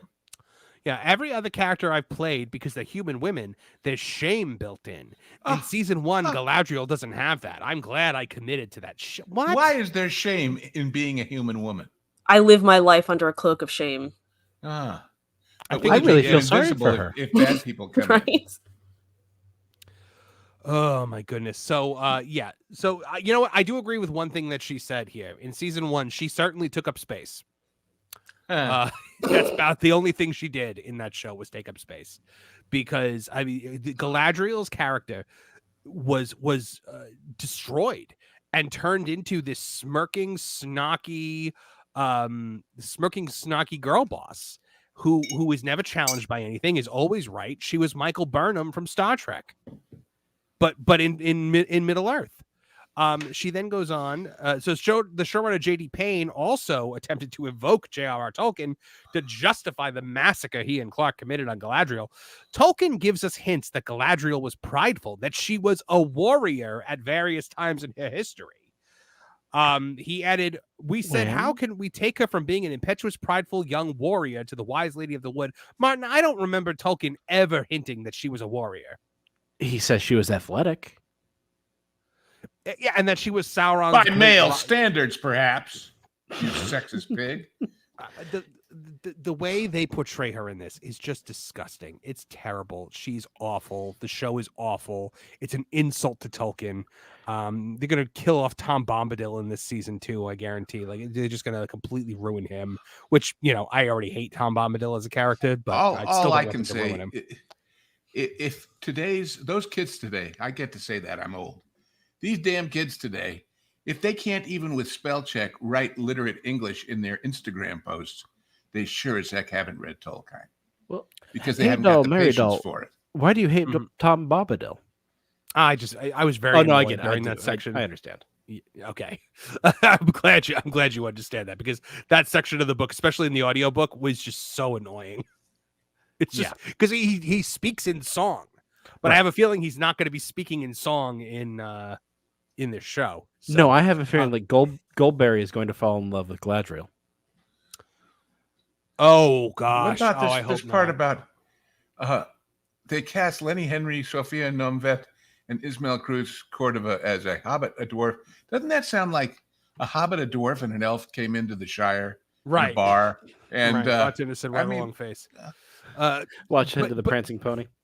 Yeah, well, you know what? I would also point out she's not a hobbit. Lenny Henry is not a hobbit because they didn't get the rights to the hobbits. They can't call anyone a hobbit because they spent $1 billion and didn't even get all the rights. They don't have the rights to the Lord of the Rings. They should have T-shirts that say we spent $1 billion and we didn't even get a hobbit. Yeah, this lousy T-shirt. They don't have the rights to the Silmarillion. I can never say the word. They didn't have the rights to the Silmarillion. They don't have the rights to the Lord of the Rings. They just kind of have like external lore. So now in this GQ article, the appendices, in this GQ article, Sophie Nomvet, who speaking of people who took up space in that one, she plays the female dwarf, who she was like, I'm the first female dwarf, and everybody was like, no, there's like this lady in the Hobbit, like you're not. And she got shut right down. But she goes, it's a genre that was closed to me before. Growing up, there was nobody who looked like me in the front and center of fantasy. I have a 4-year-old daughter. She was watching a Disney program the other day, and she said, Mama, I wish I was white because then I could look like this character. That absolutely never happened. Yeah, no, I don't think things that never happened for 500. Trish. But what was so fantastic about this time was that I was like, but you can be this character. Let me show you these 10 other examples. The importance of it is monumental. You're a liar! Yeah, what were you saying, Trish? I'm saying there's that hyperbole again. Monumental. I mean, I know. It's a character of a dwarf in a show. Like, I know. Calm down. Here's a hint to everybody out there. If it's important, it's important. If it isn't, it isn't. There are relative degrees of monumental importance. Well, you know what? I think I have a clip of all the people that were inspired by her performance. There are dozens of us. Dozens! But by the way, you don't say to your kid, but you can be this character. Your skin color has nothing to do with whether or not you can be like this character. That was the dream of the 90s. We're past that. Isn't it amazing that in the 80s and the 90s, a mere 20, 30 years after the dream speech, we had it figured out at some point in time as we got closer to the 2020s. It is what we have now. Well, but we know why. Because all the people who used to make money out of it weren't making money anymore. That's all. They're not making money at it now either. That's why all the shows keep getting canceled. But they all got paid for making them. So they said when the Rings of Power's cast was announced, a racist backlash followed, which led to the cast being deluged with threats, harassment, and abuse. It was really hard, says Novent, recalling the period. It was really, really hard. In fact, it was a little bit of a shock because I had skipped into this role with excitement and naively didn't expect it. Maybe you didn't expect it, but the studio courted it because this is the shield that you get to now put in front of yourself. The vitriol became so extreme that Elijah Wood, Sean Astin, Billy Boyd, and Dominic Monaghan, who played the Hobbits in Peter Jackson's trilogy, banded together for a campaign called You Are All Welcome Here. There was also a statement from the Rings of Power cast themselves, which stated, our world has never been all white. Fantasy has never been all white. Middle Earth is not all white. BIPOC belong in Middle Earth, and they are here to stay. The attacks came in droves, but I am honored to be in the battlefield. I wear those stars with pride. And the man who invented the whole thing said, I'm trying to write an English mythology. Wait, what the hell is BIPOC? It sounds like a terrible pharmaceutical. I know the POC is people of color, but I think Black Indigenous. Black Indigenous people of color. Okay. Ask your doctor about BIPOC. Side effects of BIPOC may include diarrhea of the mouth. Don't take BIPOC if you're allergic to BIPOC. I always love that one. Don't take it if it'll kill you. That's our disclaimer. Oh, it killed you? Too bad. You signed up for Disney Plus. Now, I am not going to force you guys to watch this show along with me. It's too would be too Good. cruel and unusual. But I will report back each week about the horrible, ridiculous things they're doing. I have already seen an image that made me just facepalm so hard that I nearly knocked myself unconscious because I saw an orc family, like a little, like an orc mommy and an orc kid and an orc daddy. Now, how was work today, Dad? Oh, I tell you, it's just slavery and drudgery. I had to kill 47 dwarves today. Can you imagine? 47, and I'm not even getting overtime. Now I want to see Orc Full House. So they actually did have a nuclear family that was naturally the orcs, right? They're the ones that have got it right. Of course. Yeah. The demon spawn have nuclear families. Of course they do. Orc family matters. Did I pillage family that? is starving now that man is off the menu. Well, it is a rare condition in this day and age. That's true. That Star Wars girl said, I saw tweets about the orc family and didn't believe it was real. Unfortunately, it is. And they literally did the meme. They said here, Sire, the orcs are here. Well, don't be racist. Let them in.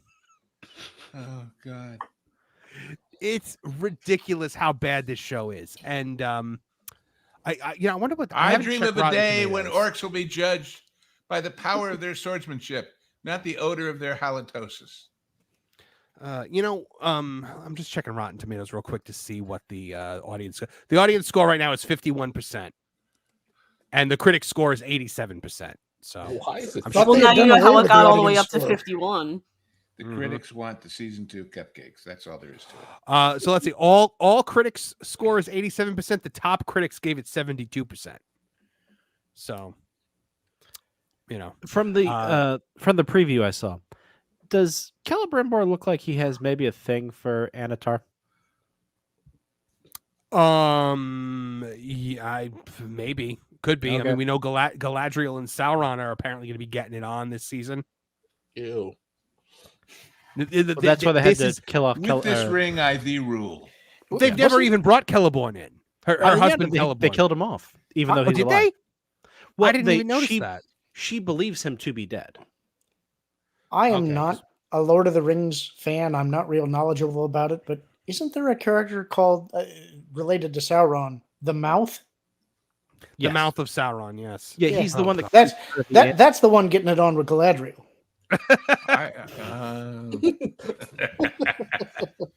I just wanted to put the image in your head. Thank you. I'm trying very hard to get it out.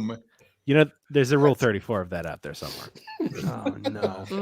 And I was going to try to force in a Jimmy Hart joke, but Lauren, you killed it. No, so the Palladium Pixelar is asking, isn't Celebrimbor the guy that forges the rings? Yes. And if you want to see him done really well, go play the Shadow of Mordor video game and the Shadow of War. Those are very good games.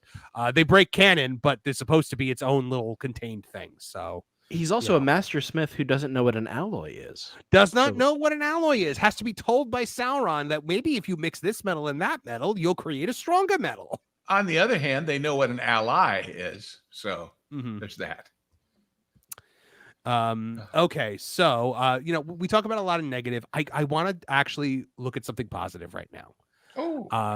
The Sonic the Hedgehog 3 trailer has hit, and it brought me such profound joy I cannot even express. I did a trailer reaction already by myself, but I don't think we'll get shut down for it because I'm going to be praising the hell out of it. But man, these Sonic the Hedgehog movies, originally they rolled out with the Sonic that they tried to make look like a real hedgehog. Ugly Sonic. It was ugly Sonic, and it looked absolutely terrifying. Ugly Nightmare Sonic, and people were like, absolutely not. And the studio did the strangest thing ever imagined. They said, okay, we're gonna delay the movie by 6 months it was, or something like that, like some extremely long period of time, and we're gonna redesign the character from the ground up. right there, I was like, well, I don't care if this movie looks like butt. When I see the real trailer, I'm still gonna go see it because I can't believe they're doing this. This is amazing. I went. It was awesome. Now I'm a Sonic fan. I am a huge Sonic fan. I grew up with the Sonic the Hedgehog Sega Genesis games, and then my Sonic fandom really hit when I played Sonic Adventure and Sonic Adventure 2 for the Dreamcast, which, I mean, those games were just absolutely amazing. Kevin Apollo, did you watch the two Sonic the Hedgehog cartoons that were on like simultaneously? Yeah, every morning, Monday through Friday, and then ABC on Saturday mornings. Yep. The one that was every morning was like a real kiddie show with Scratch and Grounder. And then you had the one on Sunday, and it was like, oh my God, this is the darkest thing I've ever seen in my life. Like Robotnik was like a demon. But it was, I mean, I want us to watch this trailer together, and I'll stop it repeatedly to kind of comment on things, but I think it looks so good. Here we go. Let's Sonic the Hedgehog 3 official. Found your family. Hold on.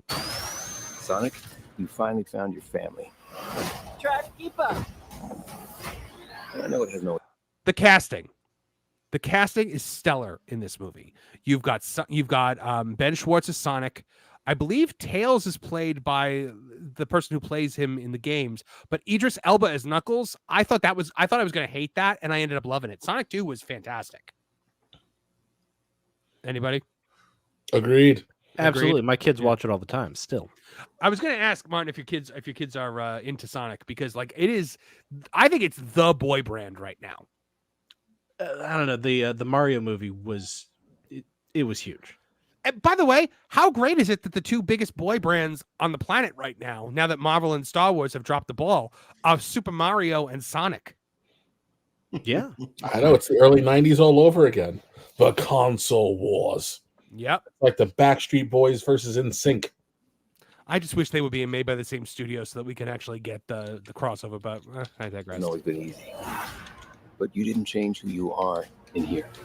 Yeah. In my lungs. Or your heart. Now, the one thing I'm hoping with this is the human characters. I don't want to see them a lot in this movie. They were great in the first one. They're good in the second one, except for that weird, like, they did like a weird, like 20-minute detour where it was like Black Ladies, the movie. And the wedding? that, Kev? Yeah, the wedding. Where all of the characters you care about are like sidelined, and we just followed James Marsden's wife and her sister for like 20 minutes. So none of that this time, please.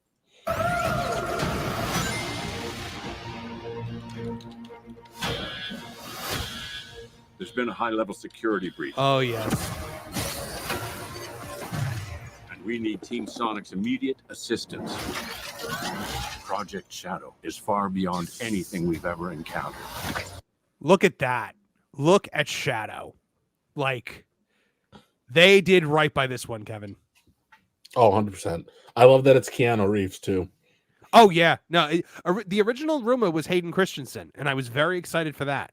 But I'm never going to complain about Keanu Reeves. Except they should have had him hold his collar up to shield something. What was that, Lou? Should have had him hold his collar up to shield something. Very John Wickish. Yeah. Not like your Sonic. Look at that. That's Maria Robotnik from the game. So they're actually doing Shadow's actual origin story, which I think is fantastic. But where you found family and friends, Shadow found only pain and loss. All right, we got a rogue alien on the loose. How do we find it? Start with the giant fireball? I love it. Let's start with a giant fireball. Look, just seeing the three of them together in like the hero shot here. I mean, like, look at that. That's perfect. Is that not perfect? Yeah, it's great. I can't even. Like, just seeing the three of them in live action like this, it's just exquisite. He is much more impressive than the hedgehog I fought previously. Dude, I'm standing right here. You're a colorful bunch. We don't want to fight you. Actually, Sonic, I would like to fight. No, no!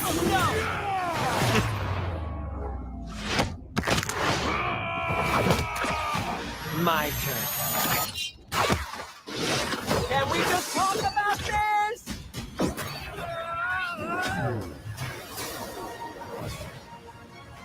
He's too powerful.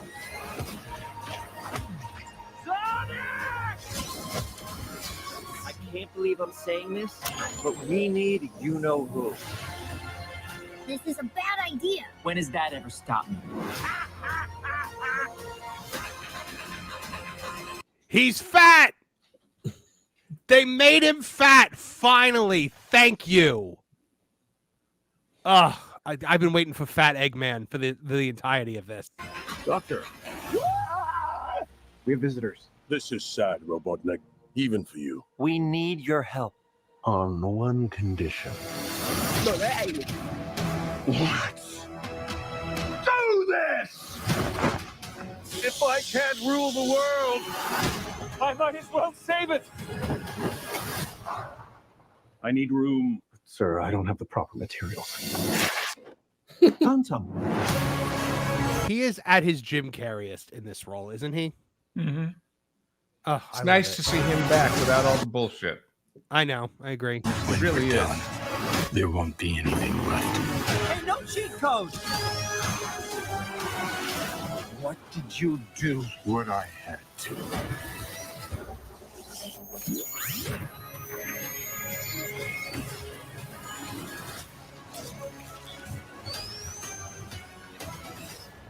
Welcome home, my boy. It's impossible. Is it? It couldn't be. Couldn't it? I am. Are you? In the saggy flesh. I am over the moon for this movie. Couldn't tell. It looks so good. I'm sorry. I'm sorry if I'm like, gushing about it too much, but I mean, they're doing it justice. And I'm sorry if they hit live and learn during the final boss fight, no matter where you are on this country, you will hear me scream in that movie theater.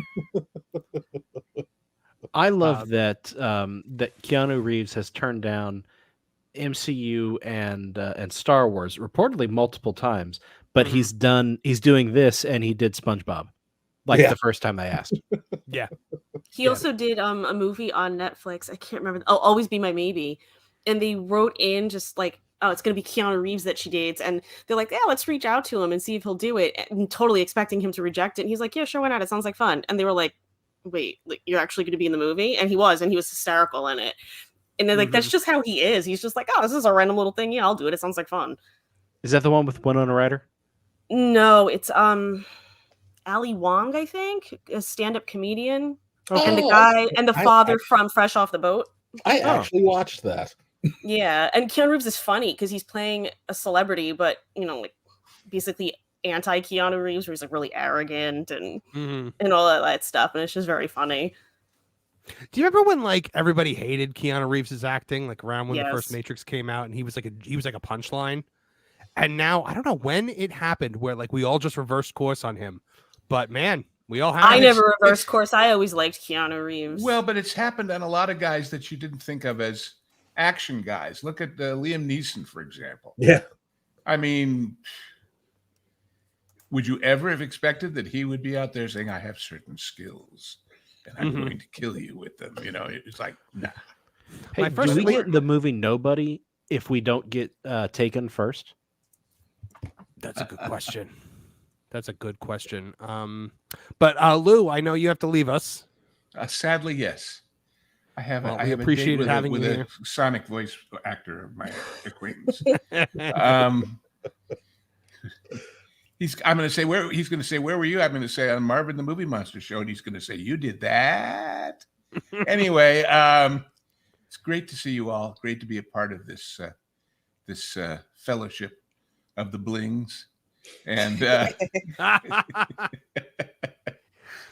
and don't forget that Lauren and I are two parts of a triumvirate called the Genre Guys, Right. and I guess did Pro already put up the one with you, Marvin? Or is that No, coming I out don't. this week? No, I don't believe so. I just sent I think it. it's next. I think it's yeah. I next. sent it along to Hangry today.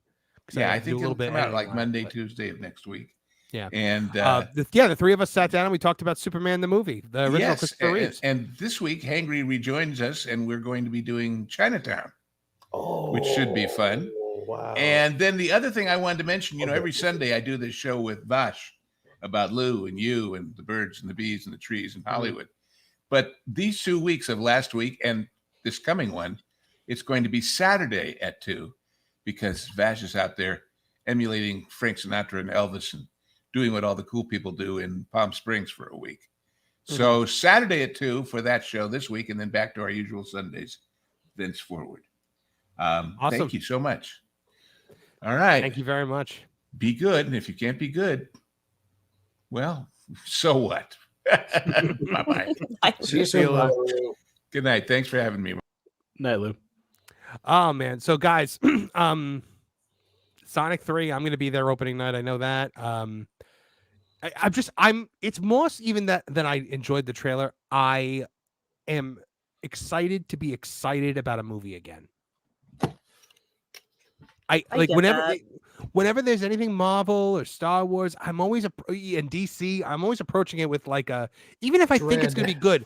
Yeah, like Deadpool and Wolverine. I had a feeling it was going to be good. I was going to like it. I was looking forward to it, but there was still that fear in the back of my head. Like I don't have that going in with this one. They haven't let me down yet. There are times when I wonder, is it just that I've transitioned to a new part of my life? I'm a dad and some of my kids are starting to get in their teenage years. Is that why I'm not excited about movies? But then I go see a good movie like Godzilla -1 or like just something in the theaters. And I remember why I love movies so much. This is actually part of why we do the Genre Guys show, is because we got so fed up with what they were putting out. We wanted to showcase older movies that a lot of times have got really popular actors, but it may be their lesser known work. And so we wanted to bring stuff forward. It's like, look, you don't have to go to the theaters to watch the crap they're putting out. There are so many good movies out there. Let us show you one and see if it's something you might be interested in. Now, Lauren, when we did Superman, was it because did you guys know at the time that they were putting out that Christopher Reeve documentary film? Or did not know. Found out about it the day after we recorded. Same here. I saw the trailer come out and I was like, wait, did we know about this? It's like what was it called? Superman? Like with the space between it, but it's like the Christopher Reeve story. Very excited about that. That looks like it's gonna be great. I mean, we talked at length about Christopher Reeve and his. I love like everything the gravitas he brought to the role, but also I loved looking into how much he despised Marlon Brando. Have you ever heard about that, Kev? Yes. That's Martin. Did you know about it? No, I didn't. I have an interesting Marlon Brando story that I heard, but I'd love to hear about Chris. Well, so reportedly, he lived right behind a Burger King, and he would pay Burger King employees to at the end of the night, throw the leftover food over his wall. What? I love it. That's just a story I heard. I need the Whoppers. Give me all the Whoppers. My favorite Brando story, I think, is still that he didn't wear pants on set later in life because he was getting heavier and he didn't want them to film him like with a full body shot. So to ensure that they wouldn't, he would not wear pants. But no, Christopher Reeve said in an interview with David Letterman back in the 80s, he asked like, oh, what was it like being on set with Marlon Brando? And he was like, terrible. He didn't care at all. Like he was just there for the paycheck and then was gone. He had no passion for the project whatsoever. He didn't care if it succeeded or failed. He just got his money and he left. And he said, I don't worship at the altar of Marlon Brando, which I thought was really interesting. Oh man. But my favorite moment in Superman, Lauren, and we talked about it on the Genre Guys, is that moment in Lois Lane's apartment when he almost tells her that he's Superman. And you see him take the glasses off and just stand up straight for that brief second. Mm-hmm. And you see Christopher Reeves with that, or Christopher Reeve, it's singular, not plural. You see Christopher Reeve just transform with that one subtle movement. And I love it. I love it to death. I actually saw a thing that was an outtake from one of the Inside of You interviews where I can't think of his name. The guy who played Lex Luthor on Smallville. What's his name? Michael Rosenbaum. Michael Rosenbaum. Thank you. He was interviewing Tom Welling, and he was talking about the first time that Christopher Reeve came in to play Dr. Swan. And he was saying that they had shot a lot of the stuff leading up to that before they actually meet each other face to face in Vancouver, I think, where they were filming. And then they went to film the interior parts wherever Christopher Reeve was. And he was saying it was amazing, but they didn't think that he was actually going to get to shoot with Christopher Reeve. They were going to shoot him, to get his coverage of Tom Welling. They figured they would shoot Christopher separately, and Christopher wanted to stay and be there for the shot so that they could get the interaction between them. And he said that he could only be there for a limited time. And his nurse kept saying, "We have to go. We have to go. It's time to leave." And finally she said, "If you don't leave right now, I'm going to call the police," because he wanted to be there and participate and give the best performance he could and work directly with Tom Welling. And Tom Welling said that was an amazing experience. He felt bad about the fact that he was potentially putting himself in danger, but he said that's the kind of actor that he was. He gave more than 110%. That's amazing. I love that. And that is such a special scene in Smallville when the two of them meet. I mean, it is a moment that you could cut with a knife. I mean, it is Kevin Apollo. I believe you even like that scene, and you used to refer to Smallville as Smallville to me. Oh yeah. Well, yeah, I hated the first batch of seasons, but no, his Dr. Swan episodes were awesome. It was a big moment in TV. You can't not love getting to see Chris in a Superman project again. And I mean, hearing him, the fact that he's the one that tells Clark about Krypton, I thought that was amazing. Yeah, I didn't like the first season all that much because they were dealing with all the wall of weird and all of that stuff, and they weren't really they were establishing the show. I loved the show pretty much from season 2 up to I think it was about season 8 when I felt like they were starting to get just a little too let's say moralistic for me. I was never actually able to finish the series. I got close, but they reached a point where I just said I'm done. And so I never got to see the finale, which I was kind of sad about. But right. They lost me in season 4. I mean, I watched the whole thing, but I stopped liking it so much in season 4 when it became clear they were like, "Oh, we're going to get more seasons out of this. Stretch it. Just keep stretching it out." And then it was suddenly witches every other episode. Oh, and Lana was possessed by that witch when they were trying to do the charm. I think they were trying to capitalize on Charmed. Yes, at the time. That was season 4, I think. Yeah, it was season 4. One of the things that I loved about Smallville, honestly, was Lionel Luthor. I thought that was an amazing character, which I never thought would work when they introduced him, but man, did that turn into something. You know, do you guys remember a show? Sorry, go ahead, Marvin. No, go ahead, Martin. You remember a show called Brimstone? Yes. Yeah. Loved Brimstone. Same actor that played Lionel plays the devil. Oh, I could see that. Yep. Yeah, it was really good. John Glover is his name. He's a fantastic actor. Now, I didn't realize John Glover. DC keeps going back to him for so many things. He's Lionel Luthor. He's the Riddler on Batman the Animated Series. He is the scientist who creates Bane in Batman and Robin. Mm-hmm. He is the villain's father in Shazam. Yes. So he's done multiple DC projects. I love that. They also use Rosenbaum a lot for voice acting. Mm-hmm. I know he was the Flash in Justice League Unlimited, right? Yeah, and in Batman Beyond, that head of the Joker gang who does the Christopher Walken impression? Yeah. That's him too. Oh, that's awesome. I never knew that. Alejandro Melendez for $1.99 says woke women act like life is the Handmaid's Tale. God. Judge Andy 999, what do you all think Tarantino does with his last film? Shows him with Thurman's feet. Might be 2 tickets. Okay, so my answer doesn't preclude that. I think he does another revenge story where, is it? I can't remember the snake name of the Vivica Fox from the Oh. Assassins. Oh, right. Yeah, Yeah, I believe she was. Oh God, what was she? Sidewinder? Well, she wasn't No, Black Mamba, that's for sure. Yes. She wasn't. No, because they have that line about I should have been Black Mamba. Yeah. Right. But I think the daughter goes on a revenge killing spree to find the bride. Zendaya. Zendaya would be a great choice for that, and I've wanted to see that movie for forever. I think Tarantino, if he does that, moves heaven and earth to get the same girl. Mm-hmm. Yeah, that sounds like a Tarantino thing that he would do. Is that girl even still an actress? Who even knows? I don't even know if she's still alive. I have no idea. Yeah, Probably dead. That always happens to kids. Do you think Uma?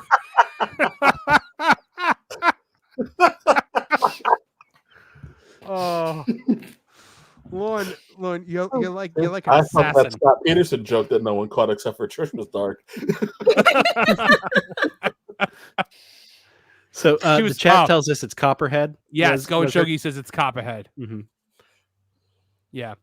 Somebody else says that Samuel L. Jackson will be cursing at it. Samuel L. Jackson could be her Bill that sends her on adventures and assassinations. You never know. So you think it'll be another Kill Bill? You think it'll be set in that universe and not something? I disagree. I don't think he goes back to that well again.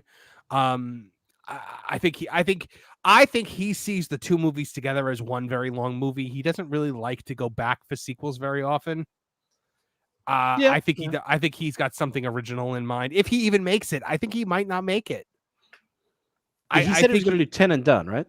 Yeah, but then but he's been so anti-Hollywood lately. I think he just might be like, you know what? I don't think so. I don't think I'm doing it. I think that's why he's taking the break now. He's been so repelled by everything. Also, it's kind of hard to be the kind of creator that he is, and not have to worry about upsetting one of these weirdos. So he's just going to probably ride it out until it's safe again, or he feels like he has to do it. And then there's also the other problem that we don't talk about. It seems like a certain someone, his only other skill was apparently keeping Tarantino's stories focused. Because I just recently the aficionado. Yes, yeah. So somebody who may have had a hand in Leslie Headland's career. Yeah. Apparently his superpower was to keep Tarantino focused and kept the stories moving. And it looks like that lack of focus is problematic. Tarantino, some people were giving Tarantino guff for telling black stories when he's not black.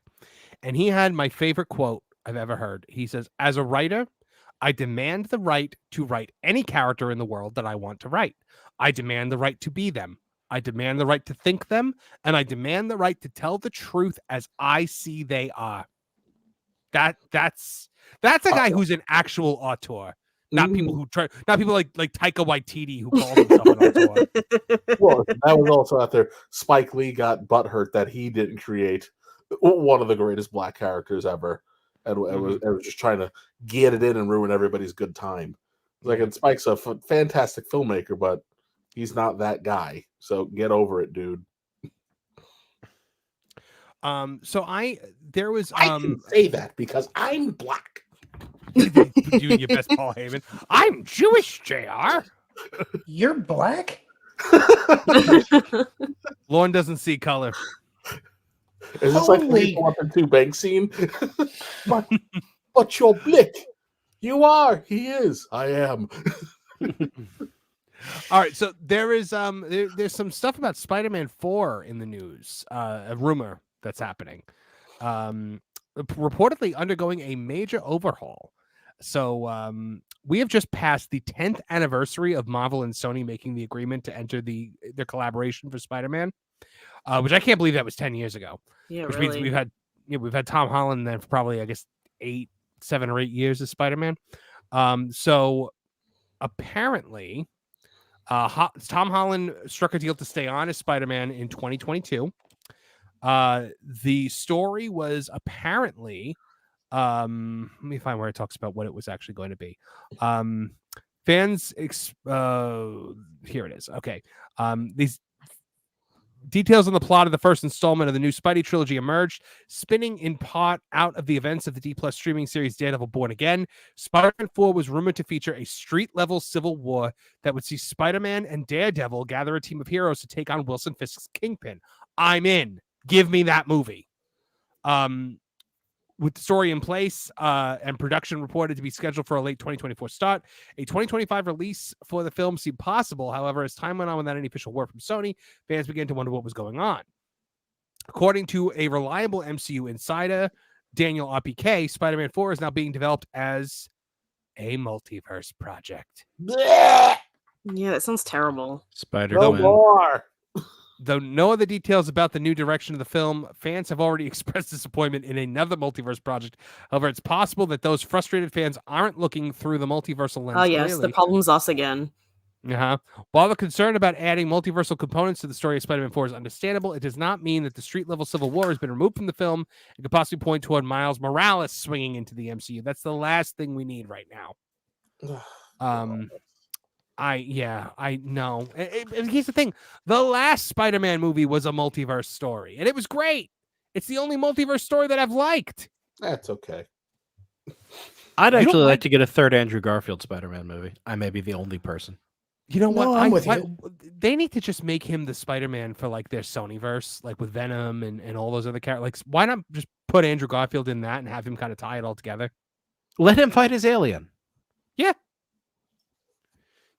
Because the problem with those Venom movies is no Spider-Man. That's the major problem that we all have with those Venom movies, is that he has no connection to Spider-Man. That's your problem with most of the not Batman stuff that Warner's Well, I mean, doing. no, it's the Venom movies are atrocious, and I hate that people like them. But So, are we ever going to get the Sinister Six? Oh, not if Sony has its way. And it's all I want. I want a comic book accurate Sinister Six. And I am just afraid we are not going to get it. No, I mean, bloody green goblins. No, just give me Doc Ock, Vulture, Craven, Sandman. Figure out how to bring back Mysterio. He's the master of illusion. Jake does not have to be dead. Just give me my freaking Sinister Six. But I already think we're going to get Doc Ock because we had the multiverse, and it seems like he doesn't exist in the universe. And I'm like, we've learned that Octavius doesn't exist in that universe. Norman Osborn doesn't exist in the MCU. So, but I think that once Secret War happens and they shuffle everything around, because that's definitely what's going to happen. I think that's the point where we're going to suddenly, okay, now we can start to put more people into Peter's world. Oh, wait a second. How can we not have Norman Osborn when I've been reliably told that the MCU is 616? Right. I just I don't understand how Sony could look at this and be Sony or Marvel could look at this and be like, you know what people want? More multiverse. Like, you got the nostalgia pop with No Way Home. It was a good movie. I look, Apollo, I guess you didn't like it, but I loved it. I thought it was a great movie. Oh, it's okay. It's okay. I just am of the mind of I want to see a Spider-Man movie. I'm tired of seeing Avengers epilogues and the Doctor Strange mom prologue. I want to see a Spider-Man movie. Well, and I like the moments between the Spider-Men. Yeah. Yes. Where we left Peter at the end of the last movie gave me a lot of hope that we were going to finally start getting these three movies have just been a prolonged origin story to get to Spider-Man proper. He's got the homemade suit. It's not like this super gadgety stock suit anymore. He's living on his own. He's, we're poor. I want a street level Spider-Man movie. I like that idea. And look, Vincent D'Onofrio has wanted nothing more than to beat up Spider-Man since he took on the role. So yeah. And the beautiful thing about Spider-Man is that you can cram a lot of people in just for 30. Like, you could open up the movie and he's chasing Rocket Racer down Times Square, right? And it can have no significant bearing on the plot. You can jam in tons of fan service stuff and still tell a very intricate, Spider-Man story. Also, too, yes, Spider-Man is very fun when he has guest star heroes. It's everybody's favorite. It's everybody's favorite issues. I for one, and I am worried because when John Watts left Spider-Man and then FF, I've been very worried. But I assumed that the John Watts plan was to flip the FF Spider-Man dynamic and use Spider-Man to tether the FF to the MCU by essentially having Spider-Man break into the Baxter building, but for different reasons. And I'm just very worried because since he left, we got the rumor of the Spider-Man's next appearance was going to be him simping for Captain Marvel. Then we got the awful, not Avengers, a movie with Spider-Man possibly being the leader, but also still simping for Captain Marvel. And now we're getting a major rewrite off of a very easy to tell story that everybody kind of wants. I don't know. Well, especially if you're doing Mayor Kingpin in the Daredevil Born Again story, which they are doing. I'm very excited for Daredevil Born Again. And you've already introduced Matt Murdock into Peter's world. So it's an easy story to get to, like probably the easiest thing you could possibly get to. Lauren, I understand, though, you have to leave us. Yeah, I need to take off and get a few things done before I have to hit the sack tonight. So sorry I was a little late getting in here, but you know how it goes. We are always honored to have you with us, my friend. Thank you very much for joining us again this week. You bet. I had fun. Take care, everybody. Take care. See you, buddy. All right. So before we close out, actually, I had a bit of, not to get my Tony Khan on too much here, but I do have a bit of an announcement to make for the channel. Yes. So people are like, wow, Tooneytown, what a great place. I wish I could go there. I wish I could be a part of that. Well, turns out you can, guys, because next week we are launching channel memberships starting a week from tonight, September 5th, 2024. Very, very excited to be doing this. You guys will be able to get more exclusive content through Tooneytown TV. And, you'll be able to gift memberships in the chat. It's going to be a great time. So what is it going to be? You can be a Tooneytown tenant for $1.99 a month, which is exclusive live chat emojis. You want to throw Kevin Apollo up there in the chat, you'll be able to. Maybe a bear. Loyalty badges in the chat. Member exclusive videos. We've been talking about a couple things like, Kev, Trish, and I might do some reaction videos. We might have some Kevin Apollo just stream of consciousness solo videos. I've been talking to AEW disciplinary committee from Maxed Out Media. He might be doing something with his son. So we've got a lot of cool stuff coming at you guys. And we're going to be having a merch store very soon. And Tooneytown tenants are going to get a 10% discount on that. Tooneytown residents for $4.99 a month, all the tenant perks, plus access to a member exclusive weekly live stream and early access to all Tooneytown TV videos and a 15% discount on the upcoming merch store. And then Tooneytown Council for $19.99 a month. You get all the resident perks. Plus, you can participate in the member exclusive weekly live streams, audio only, which means when I'm doing the weekly live stream, you guys will get a link for the Tooneytown Council members, and you can come on and you can actually join me and be a part of the show. So, looking forward to having that and interacting with you guys. Also, you get an X follow and DM access from me. So that's going to be coming at you guys in a week. So, I am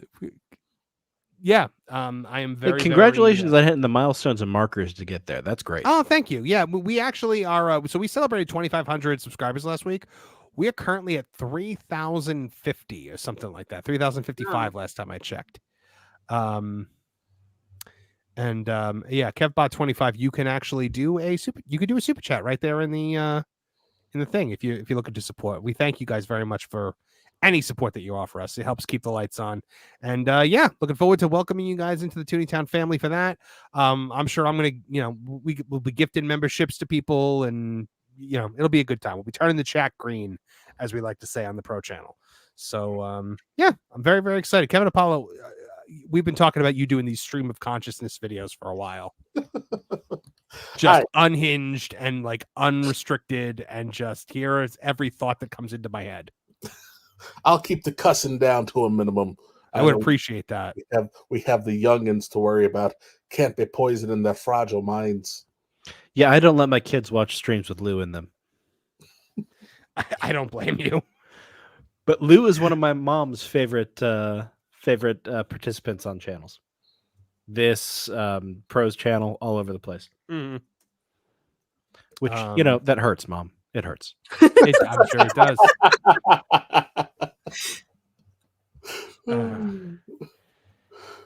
Just let me talk Star Trek with people and comic books with Spencer. I miss Spencer. Come back from the Philippines, Spencer. You guys can do whatever shows you want. I mean, like I'm perfectly fine with it. Like whatever content we want to get up there for members, we can absolutely do. So I'm trying to see. Oh, how about the fact that the Crow reboot has just dropped dead. Has anybody seen it? Because I'm sorry. No. I don't know anyone who's seen it. Like Crow. It looks like Shaggy 2 Dope on steroids. I saw. It looks like Jared Leto Joker a little bit too. The original Crow's director is dunking on it. John Wick. He should. I saw a oh gosh, what it was a synopsis of it. I guess the Critical Drinker did like a synopsis of it. Yeah, I saw that. I could not understand what was supposed to be happening in this movie. The Crow is such a simple story. But one of my favorite things that happened in the last week is the director of the original was dunking on it. That is Alex Proyas. He says, I love how enraged this critic gets. Is that a thumbs down? Maybe they can lend the DCPs to film schools for classes on how not to make a movie. The theaters sure won't need them after next weekend. Oh. Wow, box office is a bloodbath. Mocked safe from seeing Crow 2024 today. I thought the remake was a cynical cash grab. Not much cash to grab, it seems. So, I've put it as I've never in my life been so offended by a poorly remade movie. This gets under my skin. It grinds my gears, whatever little term you want to use for it. There's a billion things about it. I didn't see it. I watched videos about it. I have the general idea of the story. And just even reading it, I'm like, okay, so that's a mistake. That's a mistake. You didn't do this. You don't get the point of that. And it was just, I mean it when I can't finish a sentence. Like, no, I know you mean it. I know you mean it. I know you mean it, Cook Girl. You know. Holy heck. Ooh, $100. Kevbot 25 for $100. My goodness. Wow. Thank you so much, man. Wow. Hey, Marvin and friends. Heard about you all from Wrestling Soup. Stationed in Virginia, so the drives to and from work are great. Where do you hope the MCU ends up after all the changes? That is a good question. We'll get back to the Crow in a second, Trish. Hold your thought. And Trish and I are going to do a full video on this in the week, but I'm sorry, I can string together a sentence by then. I'm sorry, Trish. $100 kind of it's okay. I understand in this situation. It should. Gosh.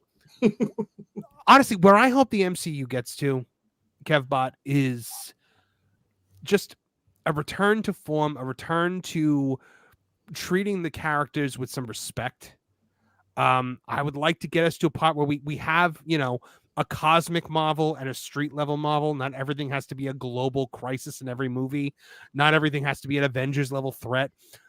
Spider-Man fighting the Kingpin, that's something that you can easily do, right? Kev, where would you say you want to see the MCU end up after Secret War? I keep it simple. Let's make it fun again. Let's bring the characters back to the spirit of their comic book, their comic book iterations, when everything worked best. Let's stop killing villains, and recast people so you don't wind up in the hole you put yourself in. Hopefully, we've learned from the mistakes, and remember, listen. Respect your fans. Keep it fun. Not everything needs to be a overarching mega story. Well, let's sprinkle in a couple of one and dones, and you know what? It doesn't all need to be super connected. The occasional little nod, that it's happening in the same place is enough for a lot of people. But I just want to have fun watching these movies, and it really has not been, with the exception of Shang-Chi. I you know what? I don't get everybody's hate for Shang-Chi. I actually kind of liked it. Like we know why everybody hates Shang-Chi. That's the actors. Well, it's Simu Liu. I mean, oh my God, if you really want to get Spencer going sometime, bring up Simu Liu to Spencer, because oh boy, noted. Oh my God, Spencer and I did a video together. like just for Toontown TV, where we were just kind of dishing on Marvel stuff. I don't remember which one it is, but it's if you see a video that has Spencer and me talking about Marvel, it's that one. And Spencer goes on a tirade about Simulu. And we're reading one of Spencer's articles from Bounding in it. And he, even in as we're reading the article after Spencer goes on the tirade, there's another tirade in the article about how much he hates Simulu. I wonder if he hates them. Well, this is Spencer as an Asian American being like, this guy thinks he speaks for all Asian Americans, and I hate it. So, yes, guys, Spencer is Asian. I was surprised too. He's in the Philippines right now.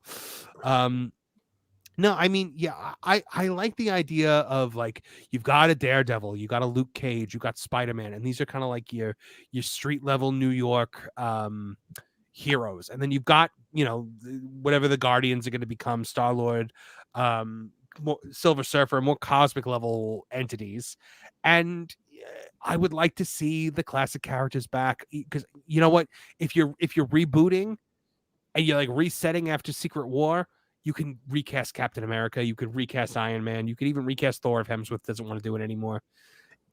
I want to see these characters back to being what they're supposed to be.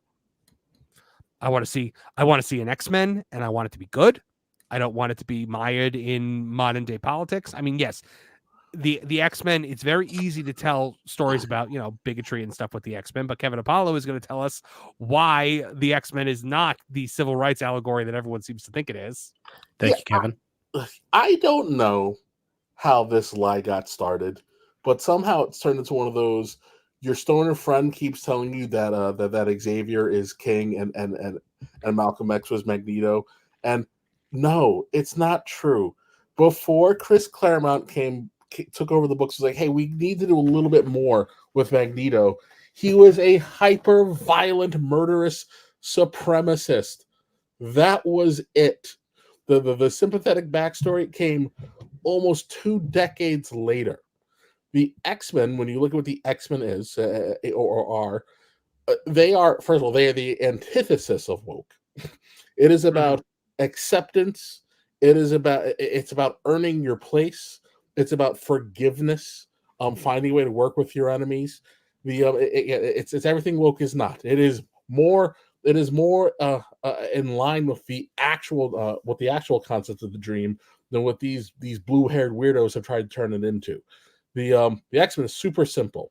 The Avengers, when you read old school Avengers, the Avengers they've always hated each other. They do not get along. None of them. First issue, they are beefing the entire time, and it's why the Hulk stops being an original member. Whereas the X-Men are a family. A little more dramatic, a little more drama wrought than the Fantastic Four, but it is a family story with a love triangle between Scott, Wolverine, and Jean. And they go on these high stakes adventures, and they fight these weird things that generally most of them had nothing to do with what they're with expanding everybody's acceptance of mutants. It's just let the X-Men be fun. For the love of God, one of their seminal stories involves them fighting a sentient island.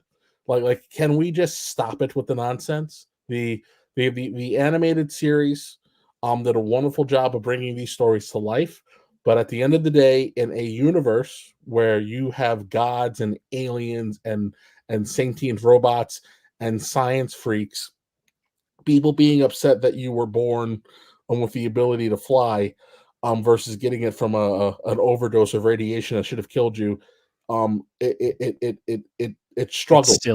It's silly. It's silly. The writers all knew that. That's why in the 90s they tried to shift to the legacy virus being an allegory for AIDS, and they realized it was entirely too on the nose and no one was buying it. Then Grant Morrison kind of came and put everybody in black leather just in time for the movies. And then, although we're not allowed to say his name, Joss Whedon did his best to bring it all back to normal. And then Michael Bendis showed up and cracked it all up again. And it hasn't recovered. I love you contempt for Brian Michael Bendis. I hate Brian Michael Bendis. No, because I live in a world that has Tom King in it. Brian Michael Bendis is the second most overrated character assassin to wander around. Tom King being the first. I hate Tom King even more, which is why I have no actual enthusiasm for the DC Universe movies, because Tom King is James Gunn's number 2, and Tom King wouldn't know a good story if it woke up and punched him in his stupid little mouth. Don't you think it's funny that Bryan Singer tried to co-opt the civil rights narrative to make it about homosexuality, and everybody basically went, "Okay, that's fine, Brian. We're going to go back to the other thing." Go back over there and go sit in that room with that questionably aged young man who is entirely too young, even for the most depraved of us. And no one would say anything until you made your Queen movie, but that's a rant for another time. Yeah, God, just let the X-Men be freaking fun.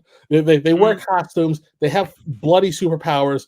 One of their villains is a really fat guy. And one of your best rivalries is 2 stepbrothers who don't get along. At this point, I don't want to see the they them men. I would love to see X them. I would love to see the somebody actually do Juggernaut and Xavier correctly. And listen, let Ryan Reynolds be the Juggernaut again. He did a great job in Deadpool 2. Wait, that was Ryan Reynolds? That was Ryan Reynolds, yeah. Oh, goodness. Martin, where do you want to see the MCU go when it comes back? I've been thinking about this because I'm more of a DC guy, and I have definite ideas about what I want to see out of DC that we're not going to. And I want to have not a litany of I don't want this, and I don't want this, and I don't want this, but when we talked about Star Wars and I said I want to see low budget, mid tier, and big budget movies, that's what I want out of Marvel. Yeah. I want them to take some risks with street level stuff. And I want, everybody wants the big blowout Avengers movies and stuff like that. Those are great when they do it right. But when they're earned. Yeah, when they're earned. But yeah, put in the work. I want to see some heroes who enjoy being heroes and have some swagger about it.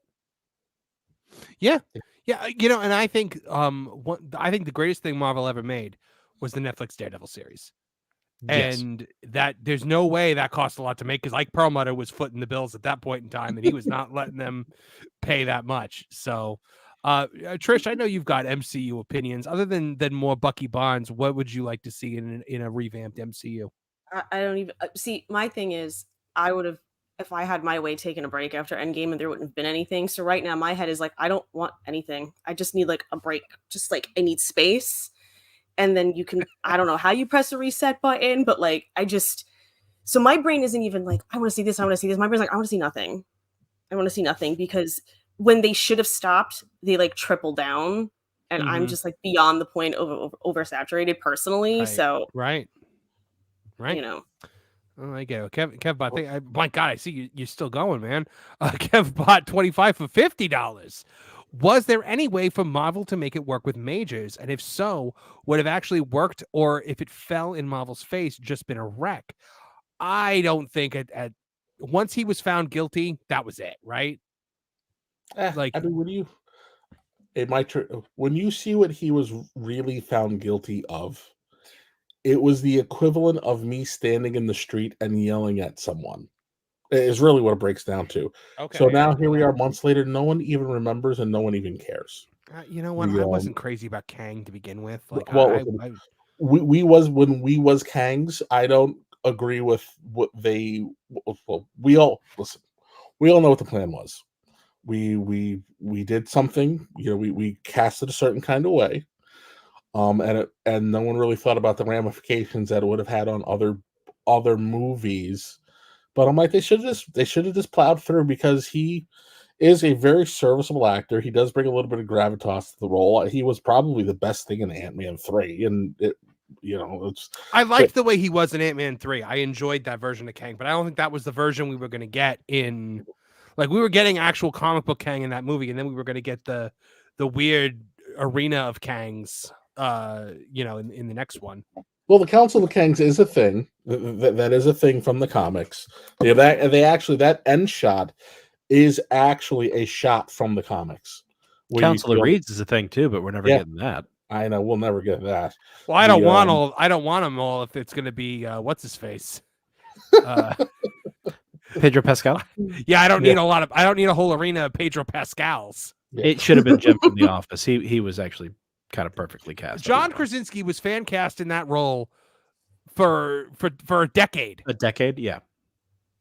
Yeah. And they actually put it in Doctor Strange Mom and then didn't follow through with it. Well, once they put him in that, I knew he wasn't actually going to be in the movie. So people were all excited to see him in it. I'm like, this means he's not actually going to be in the movie. And it's weird because they were trying so hard to get Emily Blunt. She was originally supposed to be Captain Marvel. So I'm like, well, this is easy. Just put the husband and wife team as the husband and wife team. As Reed and Sue. And no, they need a Sue that's young enough for it to be almost creepy. Yeah. That is true. All right. Martin, do you think they could have worked it out with Jonathan Majors? Would you have wanted to see them work it out with him? Okay, well, those are two separate questions. I think they probably could have, because if you're brazen enough and just do what you do, people will forget the transgressions. We see that all the time in the world. What I wanted them to, I had a bad taste in my mouth over Jonathan Majors because of the PR campaign telling me he was the second coming of Denzel and Brando all rolled into one. Right. God, it reminded me of when who were they doing this for? Oh God, I can't. They did it for Jessica Alba a couple of times with her Honest Company. You know how brilliant a businesswoman she was. They do this randomly for certain actors. You're like, why? Like, what's his name? Worthington. Why can't I think of his name? Like Sam Worthington was one of those guys. Poor Jack Courtney was one of those guys. Like, this is the greatest actor you have ever seen.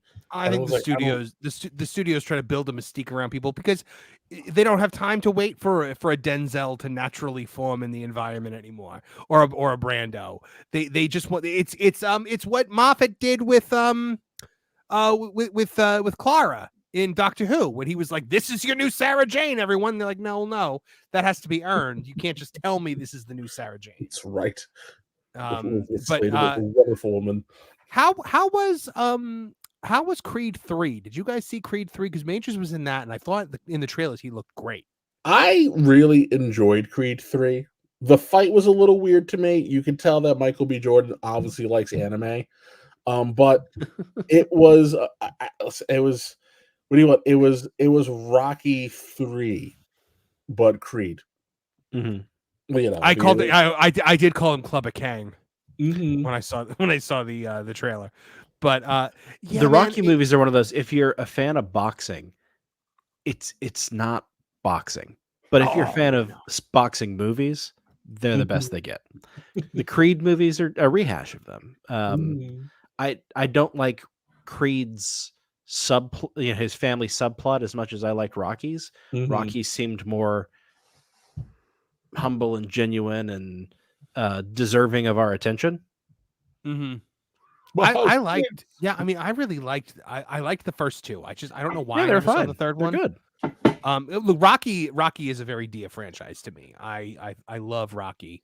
My favorite Rocky is Rocky 1, and my second favorite Rocky is Rocky 2. I am not one of those people that think Rocky 4 is the greatest movie that's ever been movied. I think it's fine, but you know, I thought it was amazing that we could win the Cold War in a boxing ring. That's right. I found it unbelievable at a certain point. Like the power of his heart was not winning over. Rocky 4 is an ode to the size of America's genitals. The montage in Rocky 4 is epic. Yes. Rocky 3 is everything glorious about the 80s, and Rocky 5, we just ignore it and pretend it didn't happen. Pretty much. By the way, Kev bought 25 threw another $20 for Kevin Apollo in his rant. Thank you so much, man. We got to play you a clip for all that, because that was just beyond generous and beyond appreciated, and just, man, you have no idea how much that means to me. So you're gonna get you know what? I redid part of the thank you spot. So hold on one second. You need this.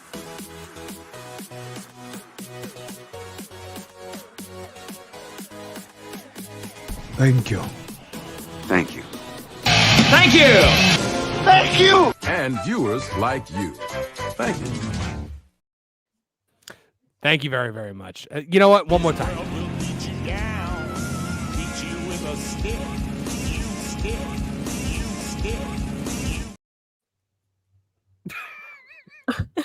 I'm sorry. I love it so much. Oh, I love it If so Lisa's much. still around, it's gonna kill her because every time you played it in the chat, she was like, "No, that poor dog." You know what? That dog probably swam around, had a great time, and then ran out of the water and was like, "Hey, let's go play." And then got a full belly full of treats and belly rubs and enjoyed his life. Hey, Lisa, here's one more for you. This world will beat you down, beat you with a stick. It sounds like a skipping record. I know. I know. But, it's not just the dog. It's the rusty old trash cans that nobody bothered to paint or replace or move. 100%. It's a moment. That's what it is. It's a moment. John's asking what movie it's from. I believe it's you said it was Mr. Nanny, right? Mr. Nanny. Yes. Okay. Not Suburban. I went and double checked when we were talking before. Alejandro Melendez says, Trish, is life really The Handmaid's Tale? Yes, it's one giant Margaret Atwood novel. It's so the burden I'm so that I sorry carry. for you. They're so poorly written. It's just you see this as a woman. This is why I feel shame just being a human woman, right? Because this is how life goes, just automatically. So, yes, it's exactly like The Handmaid's Tale, Alejandro. Don't call my name. I knew exactly what you were thinking. Matthew James for $5, thank you so much, says, do you think we will ever see an increase in animated projects? I feel like a well-done animated action drama shows work well. I mean, you look at Avatar Studios is doing more Avatar The Last Airbender movies. Hopefully those will be good. I would really love to see more from that. With AI, we're going to see all sorts of homebrewed stuff. Yeah, I think that's very true as well. Small studios can produce consistent characters. I think we're going to see a lot of it. Yeah, I think so as well.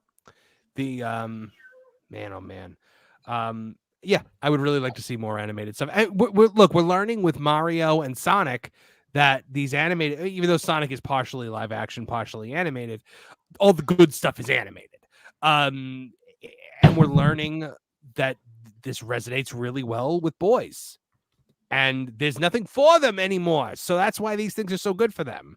Wait, it's fascinating that you're having, because there was a massive debate in the British Parliament. I want to say about 2 years ago, and it was centered around Doctor Who.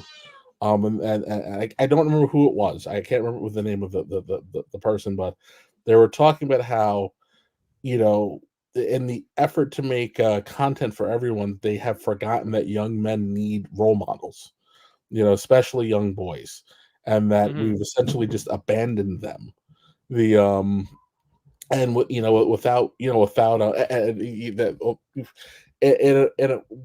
that you don't really see schools pushing reading the way they should be anymore, TV was that linchpin that kind of helped build your moral fiber outside of what the family's supposed to do. And I agreed 100%. I have no problem admitting that I was very much so a product of my TV watching. I was that I loved every single one of the bumpers.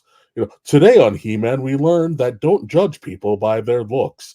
We know, and knowing is half the battle. I gobbled all that crap up, and I do think that it is sad that is something that is missing today, because the best entertainment generally does revolve around tiny morality tales and problem solving. And it just shouldn't always be this vapid nonsense, and that you can make it fun. And again, Star Trek. Whenever I get into a little, usually it's Instagram. They seem to be a little more butthurt when I say things on Instagram. I just tend to respond to you savages need a little more classic Star Trek in your life, and then move on. I was talking with Nolan. Go Hold ahead. on one second. Hold that thought for 1 second, because Instagram does hate you, Kevin Apollo, and I have the proof. So you know, sorry. Go ahead. You're talking to Nolan, Martin. Yeah. So doing the Lost Guys with Nolan and Hangry. Hangry asked us what our about Star Trek watching, and Nolan is a big Next Generation fan, and I said something like, "Oh no, I get it. I was a Picard boy until I became a Kirk man." I love me some classic Star Trek. Kirkman, though, or no, it's Kurtzman. Kurtzman. Alex Kurtzman, the greatest failure the world has ever seen. I almost had a heart attack on that Park Place today because somebody posted in the chat that they had Paramount just announced a new 10-year deal with Secret Hideout, and I couldn't. But at first I was like, oh man, we're gonna have a colorful Toonie talk tonight. But then I looked and I could not find it anywhere, so I think somebody was just trying to get a rise out of us. Oh, sweet Jesus! Yeah, I can't. I can't. You would have been right because Kevin's reaction indicated yes, it would have been a colorful discussion. If it was another decade of Alex Kurtzman. Look, Kurtzman is the Star Trek Kathleen Kennedy, where everybody is always like, when is this person going to leave? How does this person still have a job? Yeah. How do you fail so hard? Has there been a Star Trek hit since he's come in? I think we Star Trek the movie. Picard season 3 was supposed to be a hit, but I always go that was too little, too late, and that was Terry Matalas anyway. Well, he had nothing to do with it, and he hates it. You could tell. But oh god, I just can't. J.J. Abrams came along and just gave Star Trek a grievous brain injury, and Alex Kurtzman came in and just deprived it of oxygen. Well, it's like have you ever seen what do you call it? Like how Dennis Carluzzo taught every like scummy indie wrestling promoter how to be a scummy indie wrestling promoter. J.J. Abrams taught every woke hack in Hollywood how to be a woke hack. Dude, I would say eyeball torture. Yeah. Not just torture of the eyeballs of the characters, but torture for our eyeballs. Yeah. Oh wow, Kev bought 25 again for another $50. Man, oh man, thank you so much, man. Like I cannot express to you how much this means to me tonight. How would you all write the Mandalorian movie? Oh, that's a good question. I don't know if I got a story for the Mandalorian movie in me. I mean, I guess my first thought was I wouldn't, because the Mandalorian always should have been the Boba Fett series. Din Djarin, we never should have gotten Din Djarin. It should have been Boba Fett from the very start, because everything that we thought Boba Fett is what Mando is.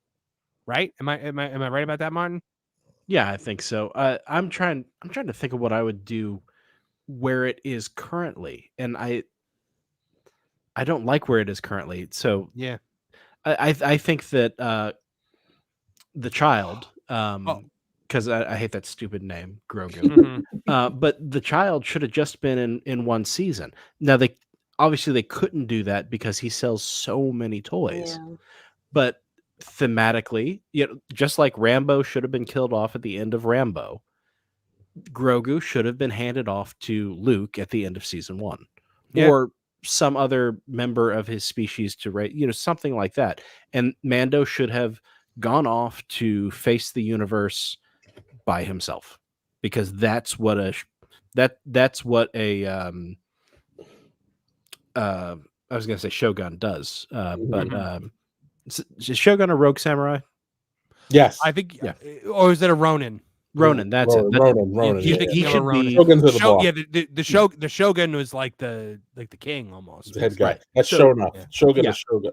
The Shogun of Harlem. Right. He is. He's Shane. He's any given character from like Seven Samurai. He is that guy who goes off into the world and fixes a problem when he comes across it. Yeah, Lord Bane just said in the chat, a Ronin is a samurai without a lord. So yeah, thank you, Lord Bane. What you're talking about. You know what? I think I would actually have him run afoul. I would finally bring in the Black Sun, and I would have him run afoul of the Black Sun, and I think I would bring Shizor in as the villain. because we've never seen Shizor, and I would like to see Shizor done correctly with homage to Shadows of the Empire. I would not make it a Jedi tale at all. I would not have Bo-Katan in it. I would not have other Mandalorians in it. I would have be a self-contained story. I would maybe involve Luke. I know I just said no Jedi, but I would maybe involve Luke. Or you know what? I would involve Han. Probably. I would have Han Solo in it. I think that would be a fun dynamic, especially given how well, I would have had Han in the Boba Fett series, and I would have had Boba Fett in the Solo movie. I thought allegedly we were supposed to get Han and Boba Fett, and it got squashed at the last second. You know what? Like we were losing that rivalry. Like that was. I mean, I know it was never a rivalry on the screen, but in the books, in the EU, Boba Fett and Han Solo was like a blood feud. Like Boba Fett hated Han Solo. Yeah.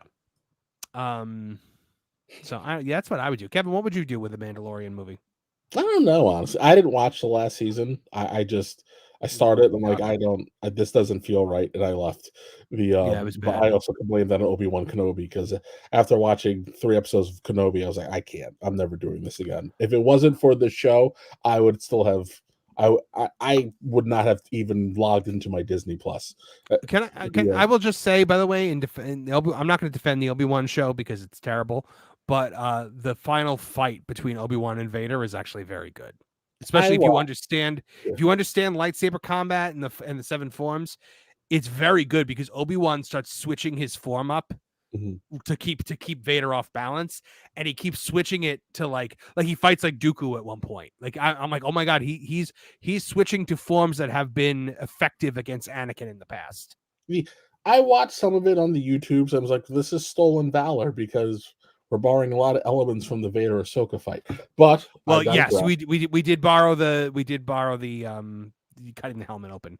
And again, I still go the they said they never even watched the original trilogy, but I'm like, we're kind of taken away from the when I last saw you thing, because it's like, well, you've been the Dark Lord of the Sith for like 12 years now, bro. Like, what's the it's like, are you in remedial Sith Master status classes? Like, what is going on?